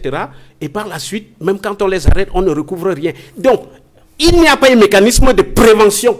Parce que pour tout pays où il y a une bonne gouvernance, on institue un mécanisme de prévention contre les détournements. Vous avez parlé des contrôles. Ces contrôles ont donné quoi? Pourquoi est-ce que malgré l'existence de ces contrôles, le pillage des finances publiques, se poursuit dans notre pays? Et je pense que Monsieur vraiment, nous voulons dire que... Je vous en prie, il a la parole d'abord. Nous voulons chuter en disant que le rapport fait par la Chambre des comptes, c'est un rapport sérieux. Et le SIF, l'honorable Nietzsche, a été le seul député qui, dès le début de cette affaire, avait déclenché la lutte contre les détournements des fonds du Covid. Parce qu'il ne faut pas limiter ça à ces 180 milliards. Avant ça, le chef de l'État a donné 2 milliards. Avant ça, les Camerounais ont cotisé sur l'ensemble du territoire pour soutenir la lutte contre le Covid. Un fonds de solidarité nationale. Oui, il y a eu un fonds de solidarité. Contre la pandémie. Oui. Et aujourd'hui, on n'a aucune transparence sur la gestion de ces fonds-là. On vous a parlé du détournement du riz Orca. Jusqu'aujourd'hui, il n'y a pas de transparence là-dedans. Donc, je pense que ces gens-là, André Luther, vous devez les dénoncer. Vos camarades du parti, là, c'est des bandits. Alors, il faut les arrêter. Il faut les arrêter. Il faut qu'ils rendent l'argent du peuple qu'ils ont détourné. Parce que nous allons rembourser des fonds pour lesquels nous avons... Alors, Maître Sabi a la parole. Certes, vous êtes avocat, vous êtes homme politique. Lorsqu'il y a des personnalités de haut rang impliquées dans un scandale et qu'une enquête judiciaire est ouverte, quelle est l'attitude que devraient avoir ces personnalités dans une république, Maître Lavoisier Sapi? Je pense que la chose la plus simple à faire, quand une personnalité est mise en cause dans une affaire comme celle du détournement du Covid, la première des choses, c'est que cette personnalité démissionne de ses fonctions. La moindre des choses. Parce que quand vous voyez un ministre débarquer devant le tribunal criminel spécial, il vient avec son garde-corps, qui est un gendarme. Il entre chez le procureur de la République avec un gendarme. Ça influence. Il ne vient plus en tant que simple citoyen, il vient avec sa casquette et toute son honorabilité de ministre, de gestionnaire des affaires publiques. Ça influence les enquêtes. Donc nous pensons que pour qu'il vienne comme citoyen qui est égal devant la loi, il doit d'abord démissionner de ses fonctions. Mais vous savez que dans notre pays, l'argent, personne n'accepterait de démissionner comme ça. de l'argent. Chez nous, l'humilité, l'honorabilité, nous ne la connaissons pas. C'est pour ça que ces fonctionnaires-là, au lieu de démissionner pour permettre à ce que l'enquête se passe de manière impartiale, préfèrent garder leur poste parce qu'ils croient pouvoir utiliser ces fonctions-là pour influencer les enquêtes et échapper aux poursuites judiciaires. Après vous mettre ça, avant qu'André Luthen réagisse, j'aimerais avoir la réaction de Edmond Kambia sur la situation qui prévaut actuellement au Cameroun. Vous avez suivi ce débat sur le rôle crucial du chef de l'État dans le cadre de la lutte contre la pandémie de Covid-19, mais surtout en ce moment où il y a de nombreux scandales sur les détournements de deniers publics. Quel regard portez-vous? Oui, en réalité, c'est le chef d'orchestre, pour utiliser l'expression d'Angelbert Dachoua, qui est censé être vraiment au devant de la scène. Parce qu'on le voit dans plusieurs pays dans le monde, en Afrique comme en Europe, partout ailleurs, aux États-Unis, c'est le président de la République qui est au devant de la scène, qui fixe le cap, qui donne le ton, et ses collaborateurs suivent. Mais dans le cas d'espèce, depuis que la pandémie est arrivée au Cameroun, je crois que l'une des fois, peut-être la première, où on a vu le chef de l'État au devant de la scène, c'est lorsqu'il a fait son discours à la nation le 19 mai, la veille du 20 mai de l'année dernière. Depuis, plus rien. On ne le voit plus. On n'a pas le sentiment que le chef d'orchestre est là pour encadrer ou pour suivre de près le travail qu'il a donné à ses principaux collaborateurs et en particulier celui qu'il a désigné comme étant le président chargé de la riposte dans la lutte contre la pandémie. Je veux parler du président, du Premier ministre, chef du gouvernement. Parce qu'il y a une vraie bataille en ce moment au Cameroun entre le Premier ministre chef du gouvernement et le SGPR, c'est-à-dire le secrétaire général du président de la République, qui est un des collaborateurs, sinon le principal collaborateur du président de la République. Et de plus en plus, ce collaborateur du président de la République pose des actes qui donnent l'impression qu'il a pratiquement et de fait arraché les fonctions constitutionnelles du Premier ministre chef du gouvernement. Et ce qui n'est pas bien, c'est une mauvaise image là.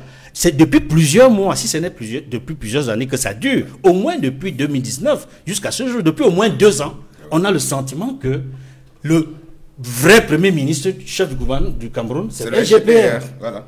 C'est une très mauvaise impression que le Cameroun donne aux Camerounais, à l'Afrique et au monde entier. Mais pourtant, au début de cette pandémie, on a vu le Premier ministre, chef du gouvernement, donner des directives à ses collaborateurs, membres du gouvernement, sur l'orientation et les différentes stratégies à mettre en œuvre pour lutter contre la pandémie de Covid-19. D'un autre côté, on a vu des correspondances du secrétaire général de la présidente de la République instruisant la signature des marchés spéciaux dans le cadre de la lutte contre la pandémie, des correspondances adressées au ministre de la Santé publique. Comment apprécier ces 2 pôles de gestion de la crise sanitaire au Cameroun, Edmond?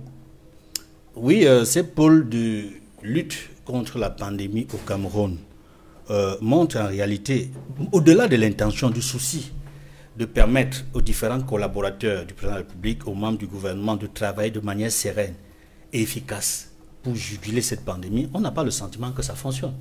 Ça ne fonctionne pas du tout, parce que chacun ne reconnaît pas le rôle de l'un ou de l'autre. Et dans le cas d'espèce, il y a cette volonté affirmée et réaffirmée du SGPR de démontrer que le Premier ministre chef du gouvernement ne sert à rien. Alors que c'est le Premier ministre chef du gouvernement qui a été officiellement désigné par décret par le Premier ministre, par le président de la République, pour mener à bien cette lutte, c'est-à-dire la riposte efficace contre la pandémie. On le voit à travers les correspondances qui circulent même sur les réseaux sociaux. Je dis qui circulent même sur les réseaux sociaux. Et ça laisse, je le disais tantôt, une très mauvaise image qui donne l'impression que le gouvernement, le Cameroun, soit est mal gouverné, soit il n'est pas gouverné du tout. Parce qu'une gouvernance, c'est une façon de gérer le pays. Il y a un chef d'orchestre, je le disais tantôt, qui donne le ton, et ensuite, les autres font leur travail. Et je voudrais ici dire que M. Meka, de bout en bout, dans sa réponse qu'il donne, quand il réagit à ce que les autres copanistes ont dit, je pense qu'il fait dans la confusion.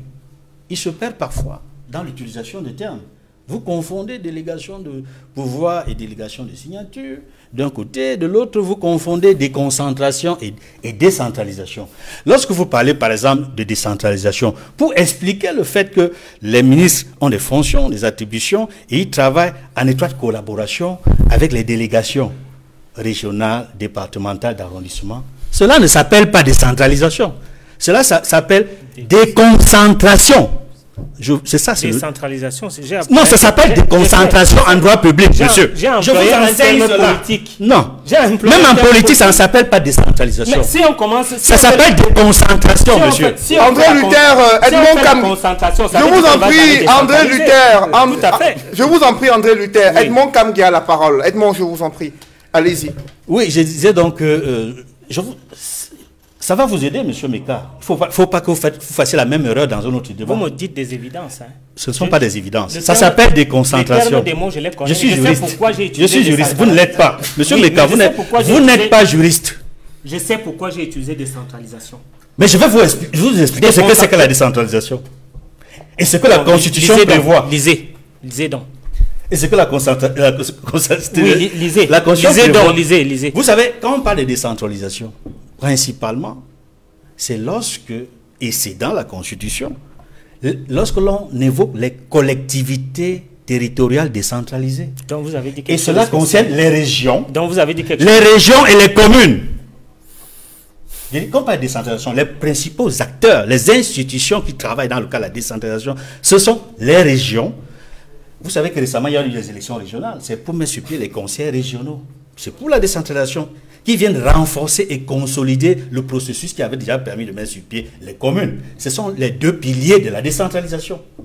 Donc, quand vous parlez donc peut-être des moyens, des ressources qui auraient été affectées à des ministères et à travers leurs collaborateurs dans les régions, les départements et les arrondissements, il s'agit, le mot c'est la déconcentration. La décentralisation, c'est tout un autre processus, je tenais à vous le dire. Vous m'enseignez rien. Et je voulais également vous dire, écoutez, au-delà de vous, je m'adresse aux téléspectateurs. Mais je sais pourquoi j'ai utilisé la décentralisation pour le poser au fédéralisme qu'il soutient. Vous allez réagir tout à l'heure, je vous en prie. Donc vous m'apprenez permettez à Edmond Camguia de terminer son propos. Edmond Camguia. Oui, je voulais vous dire que, en ce qui concerne la délégation de pouvoir, quand le président de la République le fait, ce que prévoit la Constitution, c'est qu'il le fait au chef. C'est-à-dire qu'il y a une hiérarchie des personnalités qui peuvent obtenir la délégation de pouvoir du président de la République. Et au premier rang desquels le Premier ministre est ou tout membre du gouvernement. Je dis bien, le Premier ministre ou tout membre du gouvernement. Ça, c'est pour la délégation de pouvoir. Et pour la délégation de signature, ce sont ses principaux collaborateurs, parmi lesquels le principal, le SGPR. C'est pour cela qu'il a fait une délégation de signature au secrétaire général de la présidence de la République et au secrétaire général adjoint. Et cela dit, M. Meka, je ne m'adresse pas qu'à vous, je m'adresse également aux téléspectateurs parce que nous avons ici un souci d'éclairage. Et c'est très important. Donc, je voudrais dire, pour chuter, que dans ce processus, dans cette bataille pour lutter contre la pandémie, on voit bien que l'absence...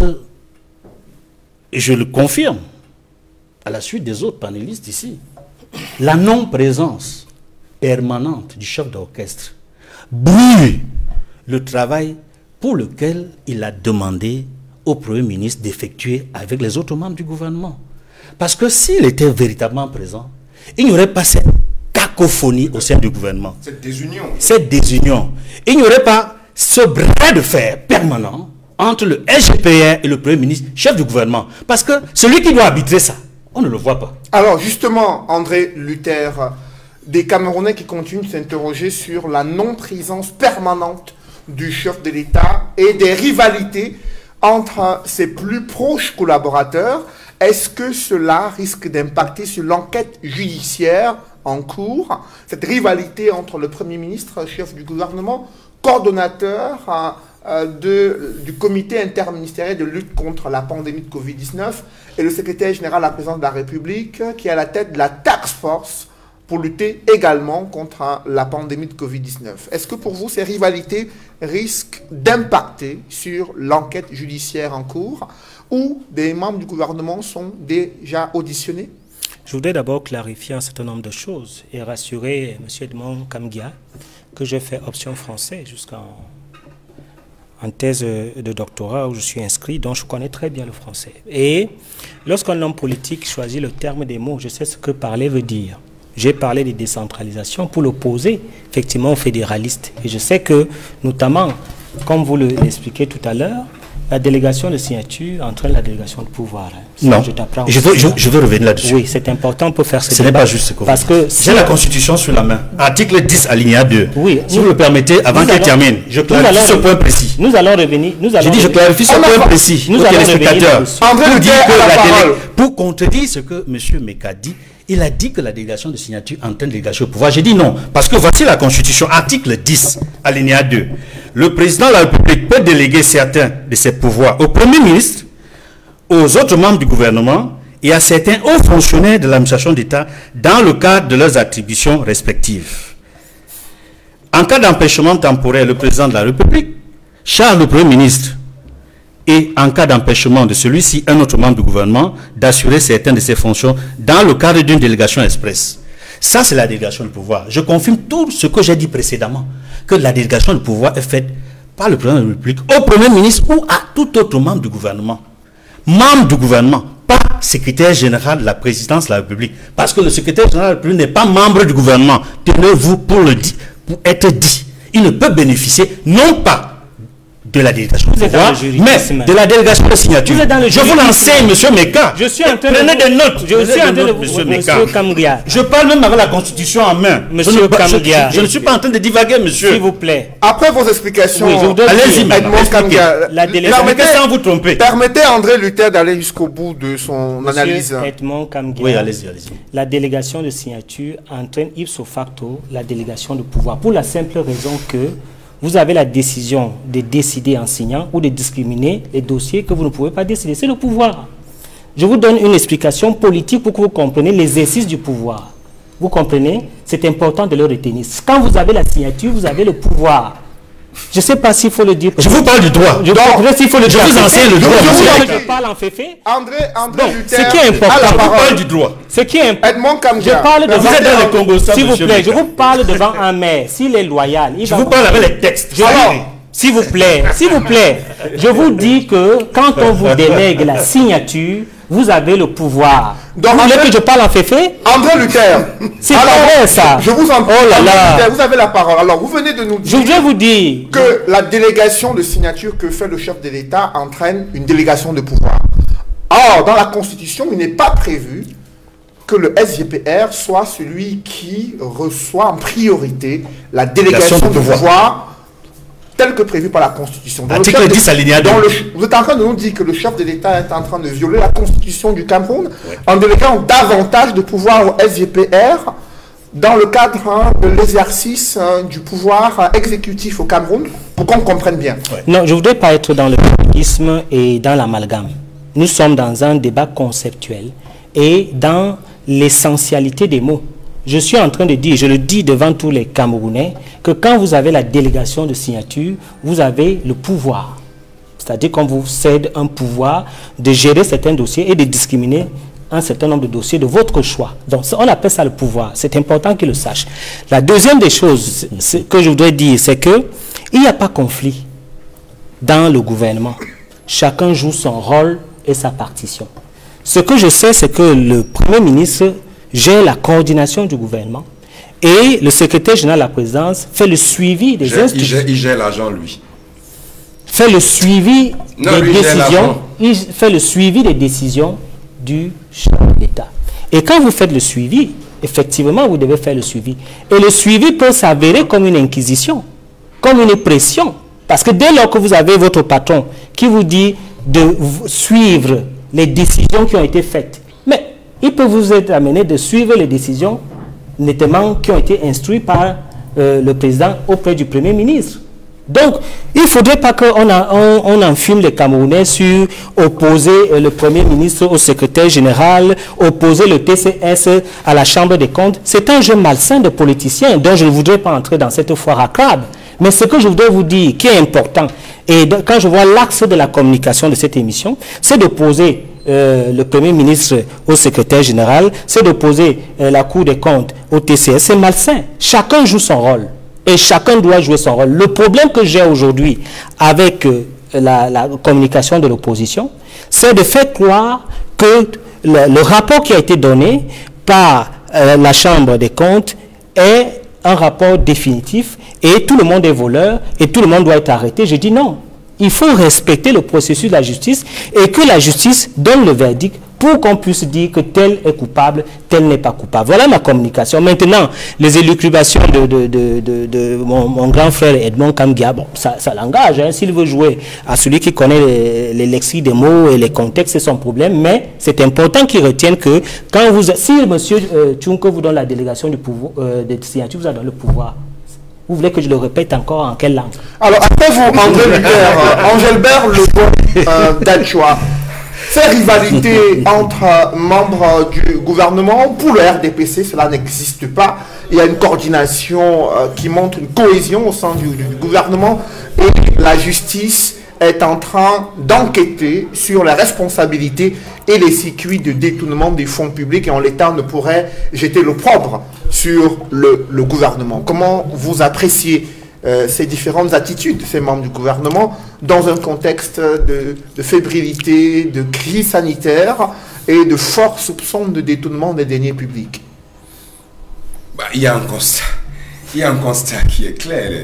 Les faits sont là. Tout le monde peut remarquer si on a une petite notion de lecture politique et de fonctionnement administratif d'un État. Tout le monde peut constater qu'il y a une désunion.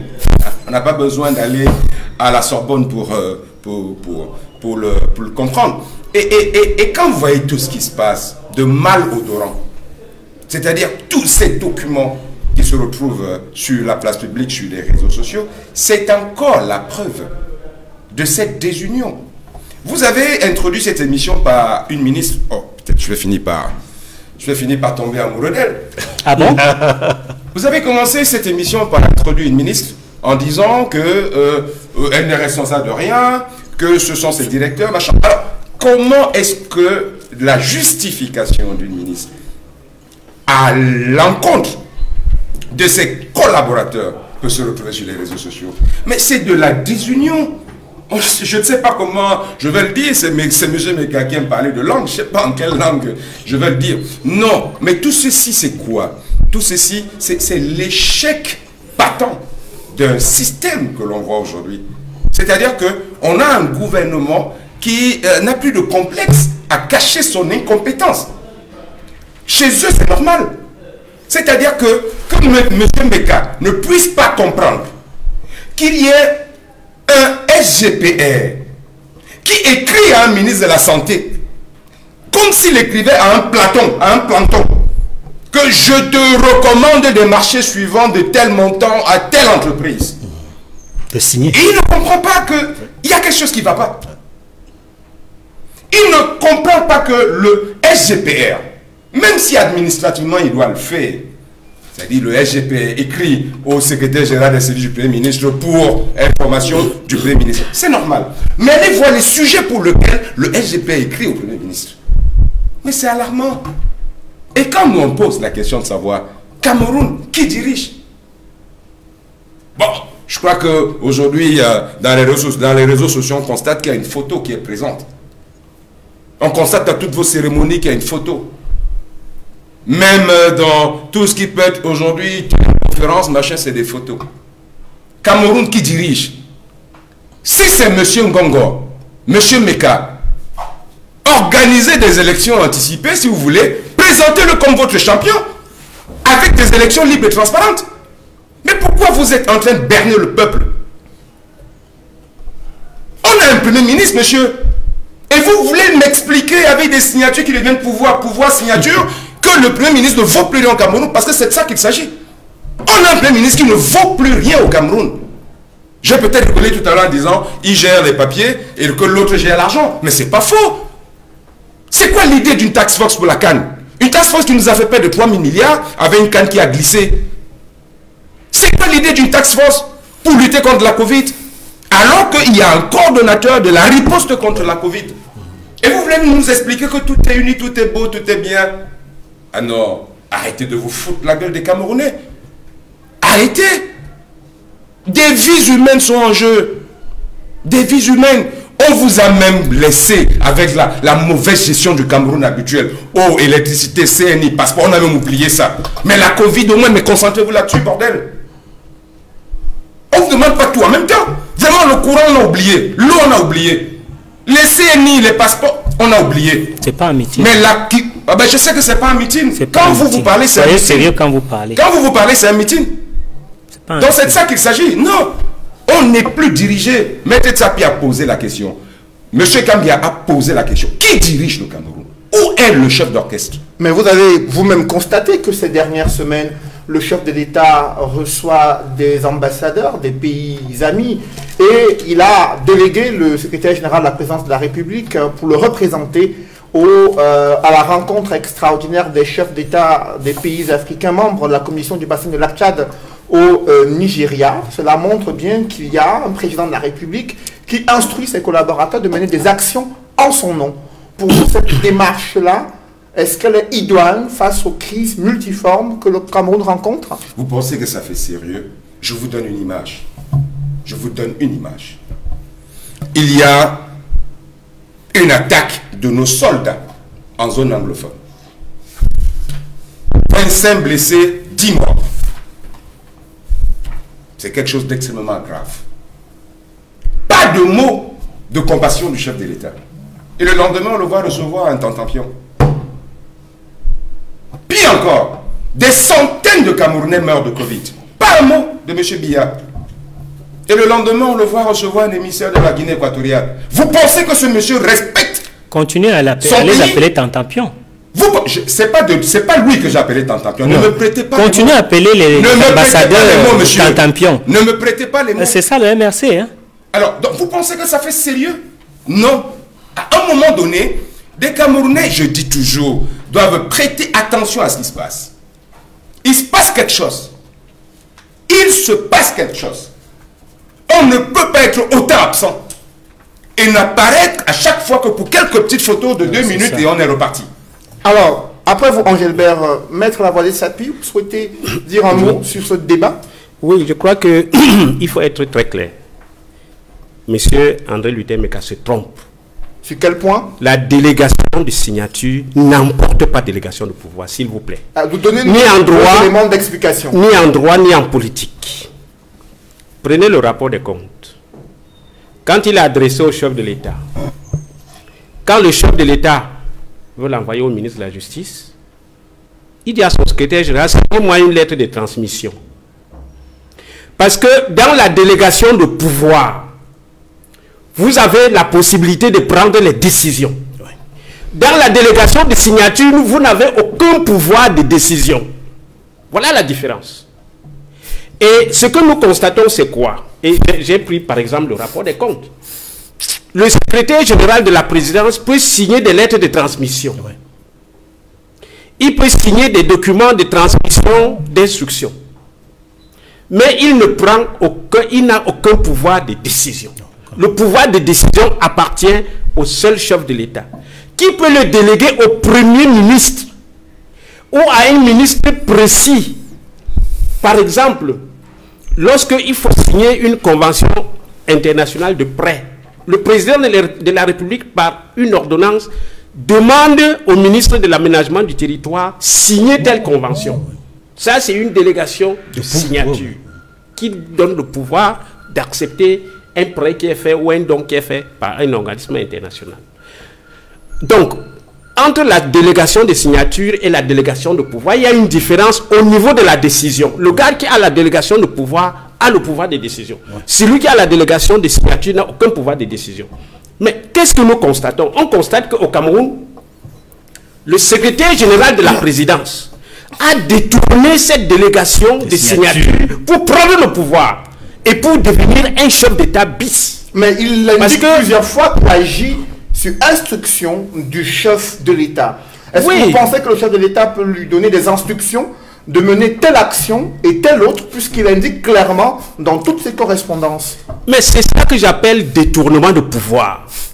Les Camerounais ont quelle possibilité de vérifier que Paul Biya a donné cette instruction? Nous n'avons aucune possibilité de vérifier. Le gars met tout dans ce qu'on appelle sur haute instruction. Il prend le pouvoir et il décide. Regardez par exemple, pourquoi est-ce que le secrétaire général de la présidence institue des task force à la présidence pour gérer des souverainetés qui reviennent au ministre?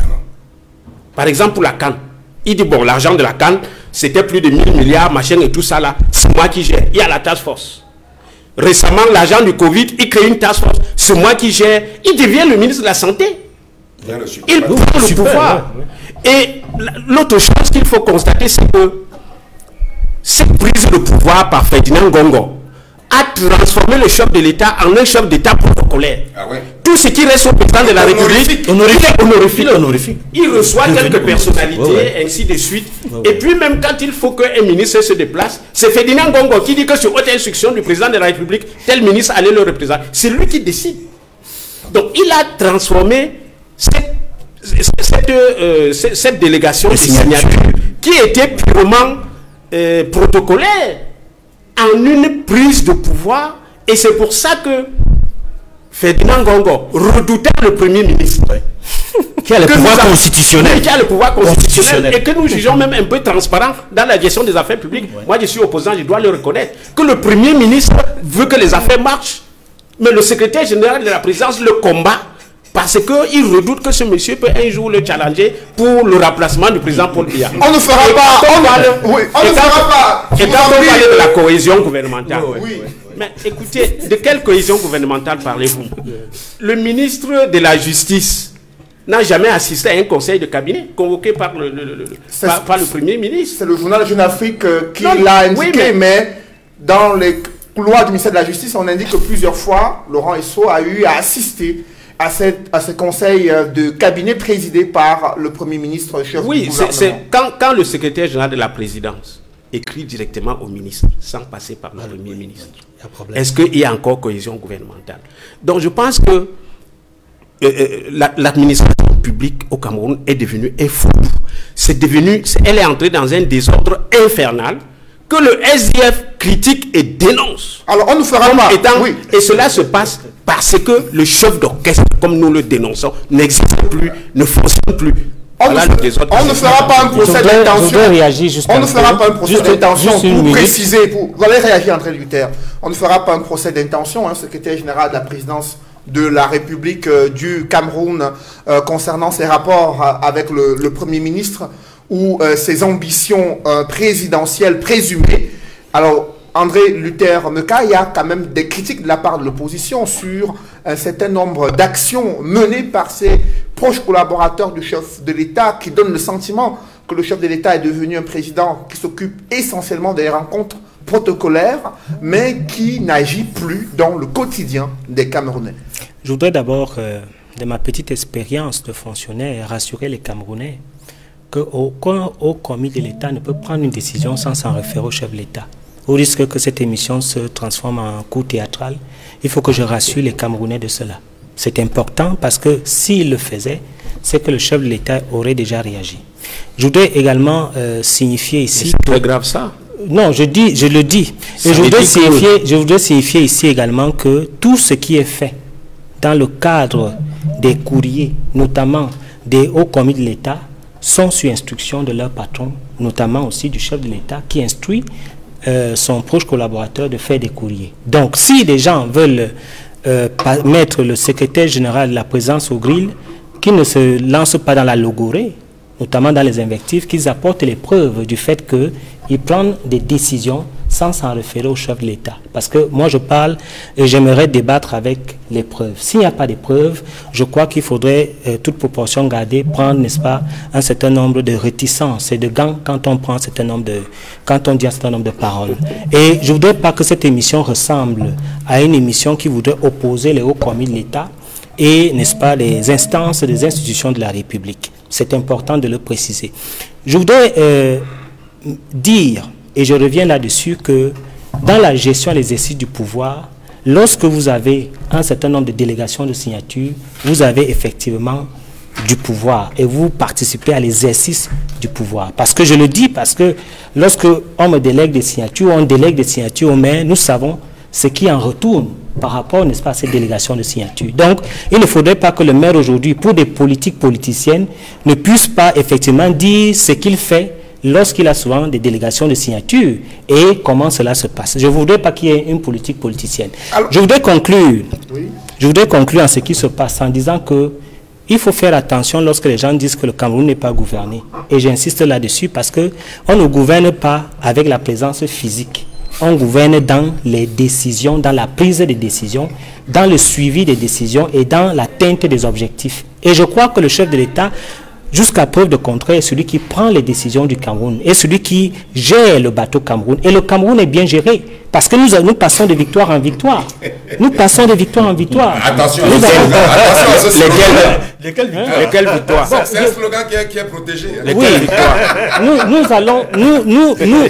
nous sommes, s'il vous plaît, nous sommes dans des victoires.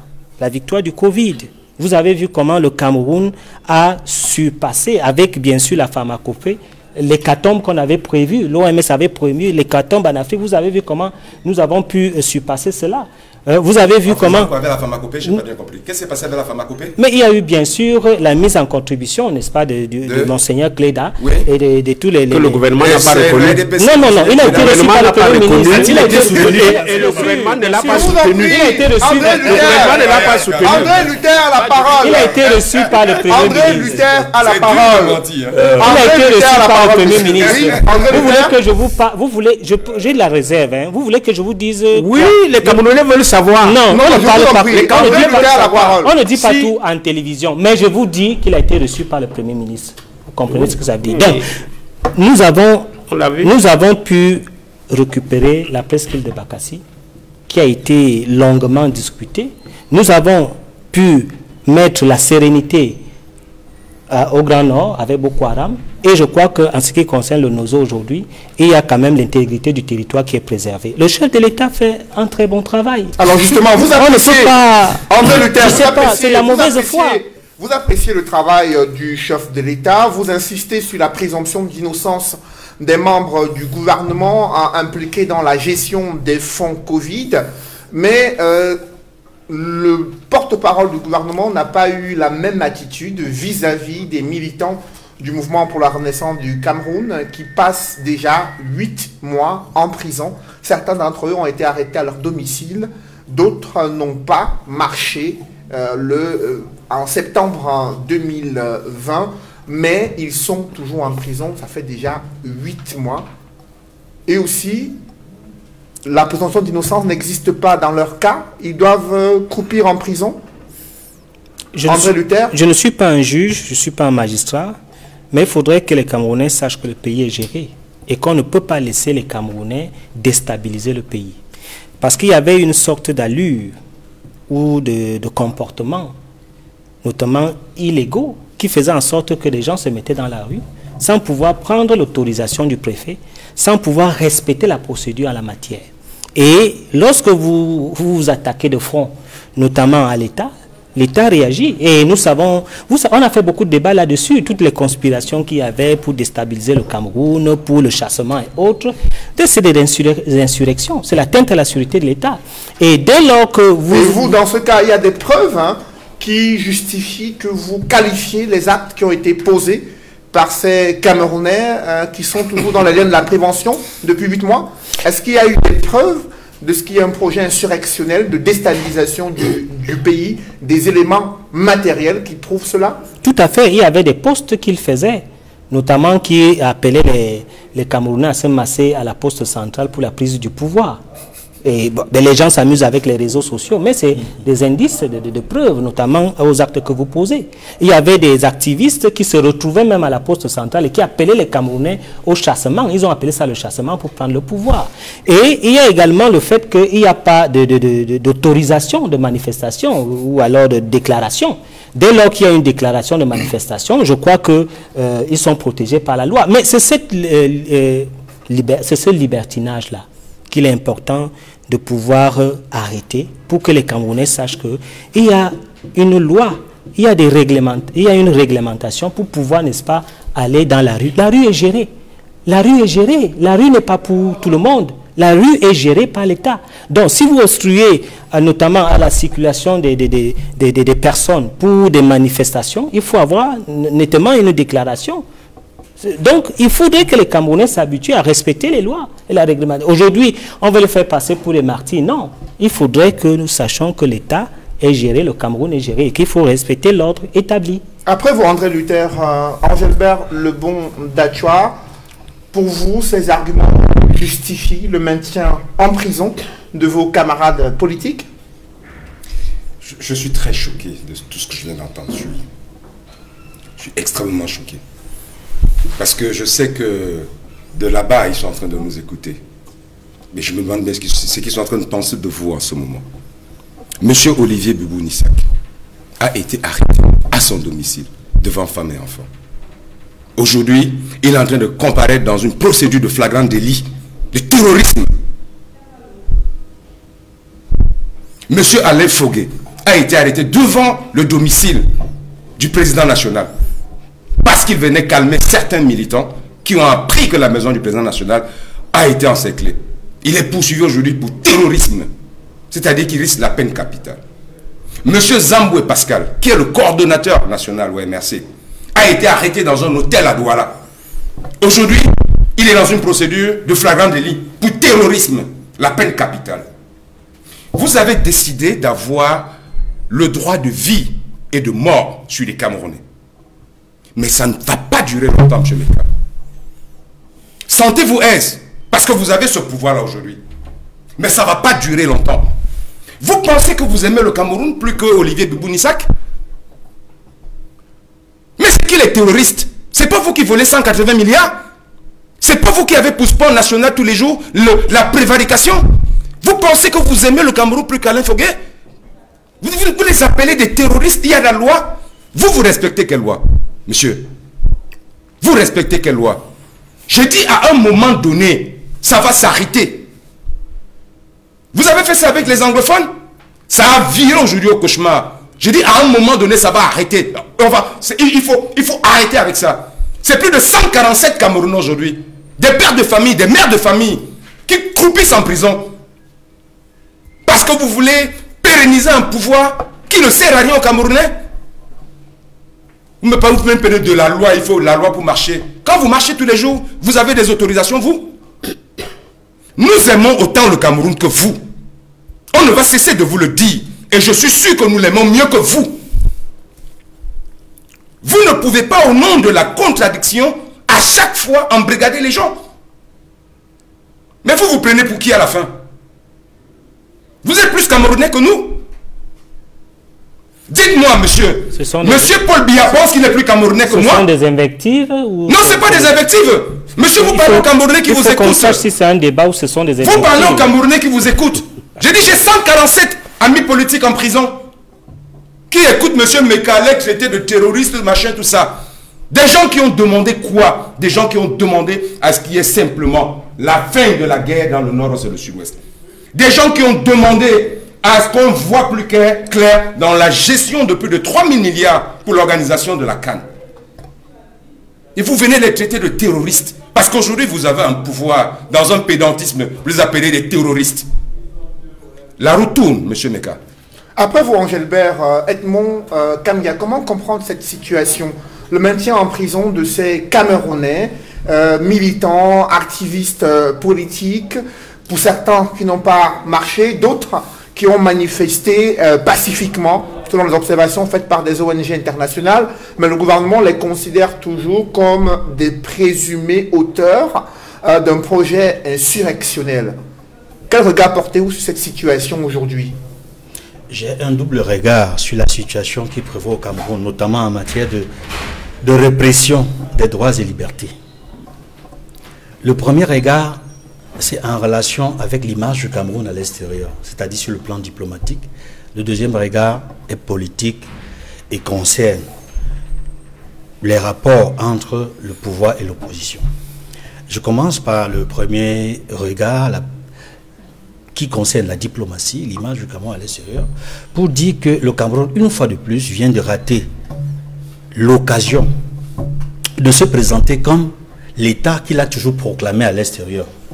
Je veux dire que le gouvernement ou le chef de l'État proclame à l'extérieur, c'est-à-dire un État de droit, un État démocratique, un État respectueux des droits fondamentaux, des libertés individuelles et collectives, parce que c'est ce message que les représentants de l'État présentent à l'Assemblée générale de l'ONU, au Conseil des droits de l'homme, à Genève, et chaque fois que le Cameroun est interpellé sur ces questions-là, des questions de droits et libertés.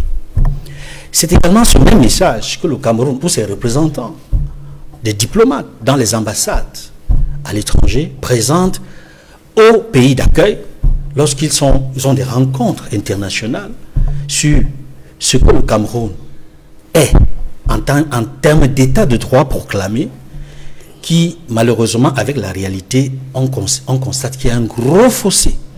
Je le dis avec tant de peine que le Cameroun aurait pu, comme je l'ai dit tantôt, a raté l'occasion d'avoir une meilleure image à l'étranger, parce que le Cameroun est confronté sur, j'allais dire, sur le plan interne, sur des guerres qui ont des répercussions dans la sous-région, qui concernent également des pays voisins. Et ça, c'est l'international aussi. Il y a la guerre contre Boko Haram, qui implique au moins 4 ou 5 pays, le Cameroun, le Tchad, le Niger, et nous. Et la commission de bassin sur le lac Tchad récemment portait effectivement, entre autres, sur les moyens pour lutter efficacement contre Boko Haram et assurer une stabilité dans la commission de bassin du lac Tchad. Et le Cameroun y a été représenté par le SGPR. Et je voudrais dire ici que l'absence, et ça je le dis en tant que diplomate, l'absence du président Paul Biya à cette commission, à cette rencontre internationale, est négative pour le Cameroun. Parce que sur le plan diplomatique, ce que peut faire le président de la République et ce que peut faire son représentant, c'est deux mondes différents. C'est-à-dire, je prends un exemple simple pour que tout le monde puisse comprendre. Quand les chefs de l'État se retrouvent en conclave pour décider des résolutions concernant les pays qui se sont retrouvés dans la commission de bassin lac Tchad, le représentant du chef de l'État ne peut pas s'asseoir sur la même table que les autres chefs de l'État. Il reste dehors. Et c'est ce qui s'est passé au Nigeria. Il reste dehors. Il attend que les chefs d'État se retrouvent, prennent les décisions, la résolution, et l'informe, lui qui représente le chef de l'État du Cameroun. C'est-à-dire, la voix du Cameroun ne compte pas quand son chef de l'État, président de la République, n'est pas présent. Imaginez qu'une décision soit prise et qu'il soit négative pour le Cameroun. Je ne dis pas que c'est ce qui s'est passé. Mais il y a plusieurs rencontres ainsi où l'absence du chef de l'État est dommageable pour le Cameroun. Parce que le chef de l'État n'est pas là pour faire peser sa voix par lui-même. Son représentant reçoit seulement l'information que voici ce que nous avons décidé en tant que chef d'État. Ça, c'est important sur le plan diplomatique. Maintenant, retournons au Cameroun, à l'intérieur. Là, dans les rapports entre le gouvernement ou alors les gouvernants et dans leurs rapports avec l'opposition, notamment les partis politiques de l'opposition. On assiste depuis quelques années, notamment avant l'élection présidentielle de 2018 et après l'élection présidentielle de 2018, il y a un certain nombre de textes qui ont fait reculer les libertés au Cameroun. Je cite le principal, puisque nous parlons de personnes qui ont été embastillées et qui sont qualifiées de terroristes, alors qu'ils n'ont jamais posé un acte terroriste. La loi portant répression des actes terroristes du 23 décembre 2014 a rendu le Cameroun un État profondément dictatorial. Je dis bien, je pèse mes mots. La loi qui porte répression des actes terroristes a fait en sorte que tout désormais est considéré comme acte terroriste.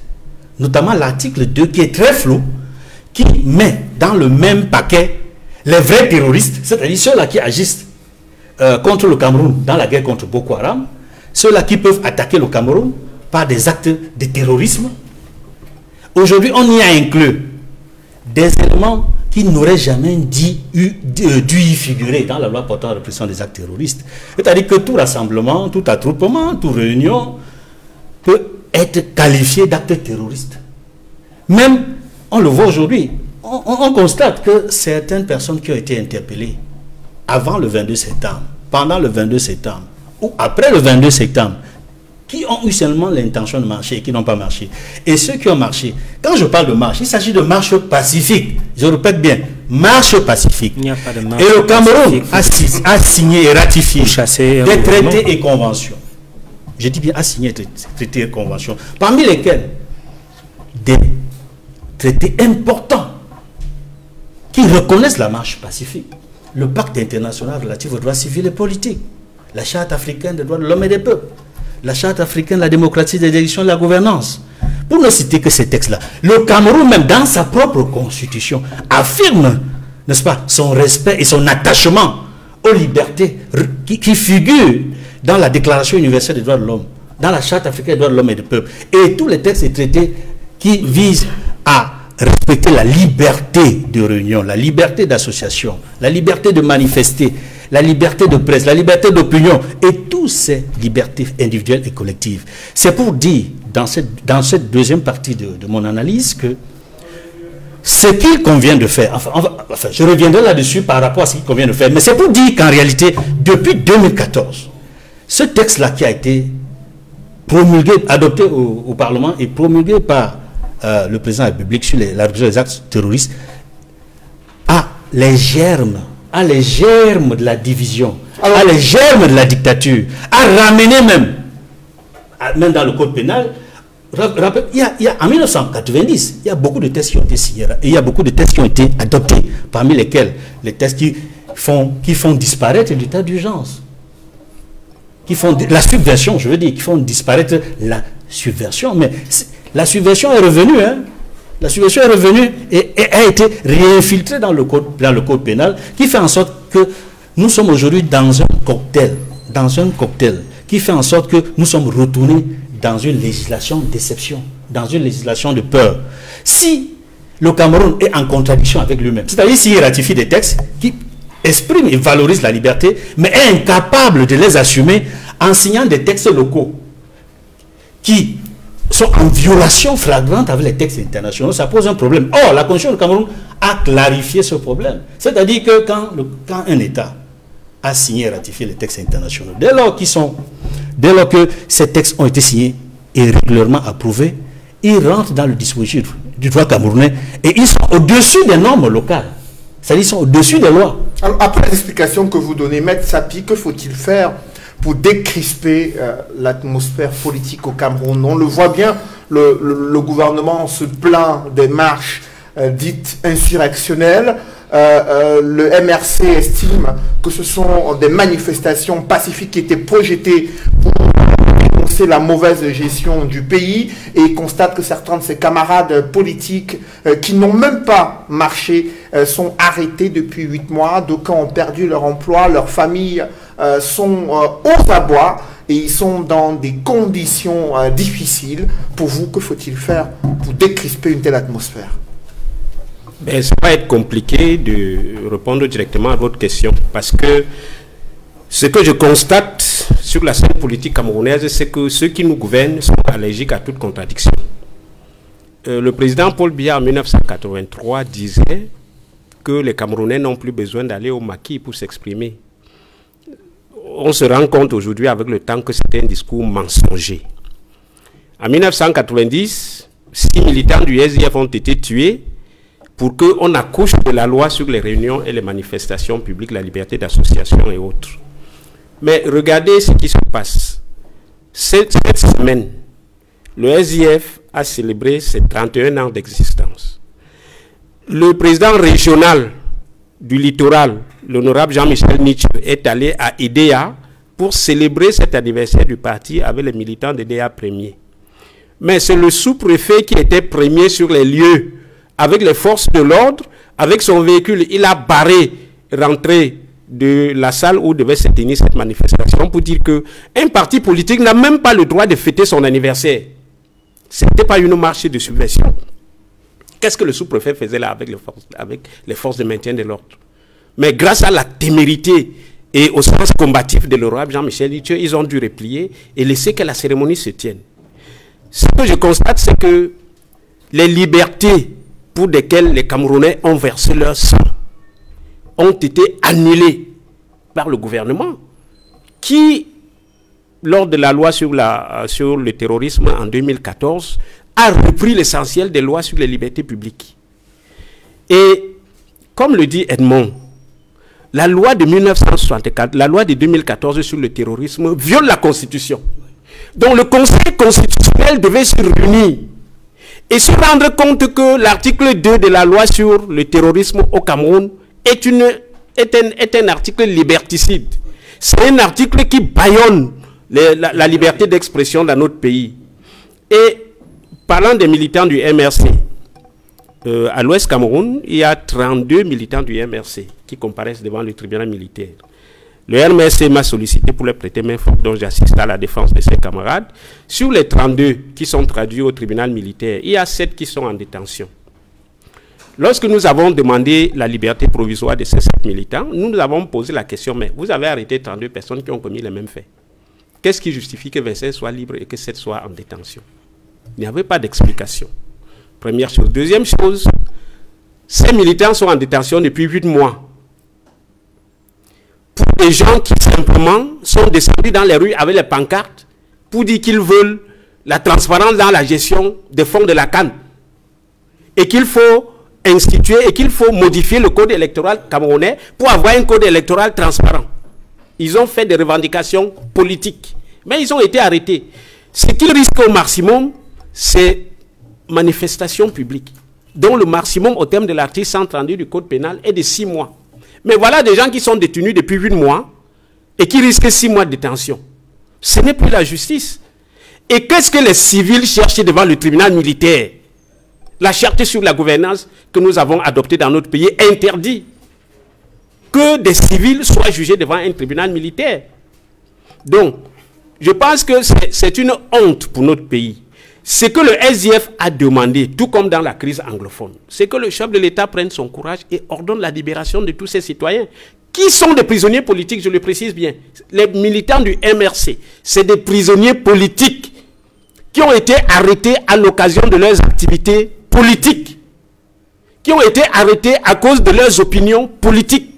Certains ont été arrêtés parce qu'ils appartiennent au MRC, pas parce qu'ils ont commis une faute, mais parce qu'ils appartiennent à un parti politique, ils ont été interpellés. Ça, c'est des prisonniers politiques. On va vous dire qu'il n'y a pas de prisonniers politiques comme ça. C'est faux.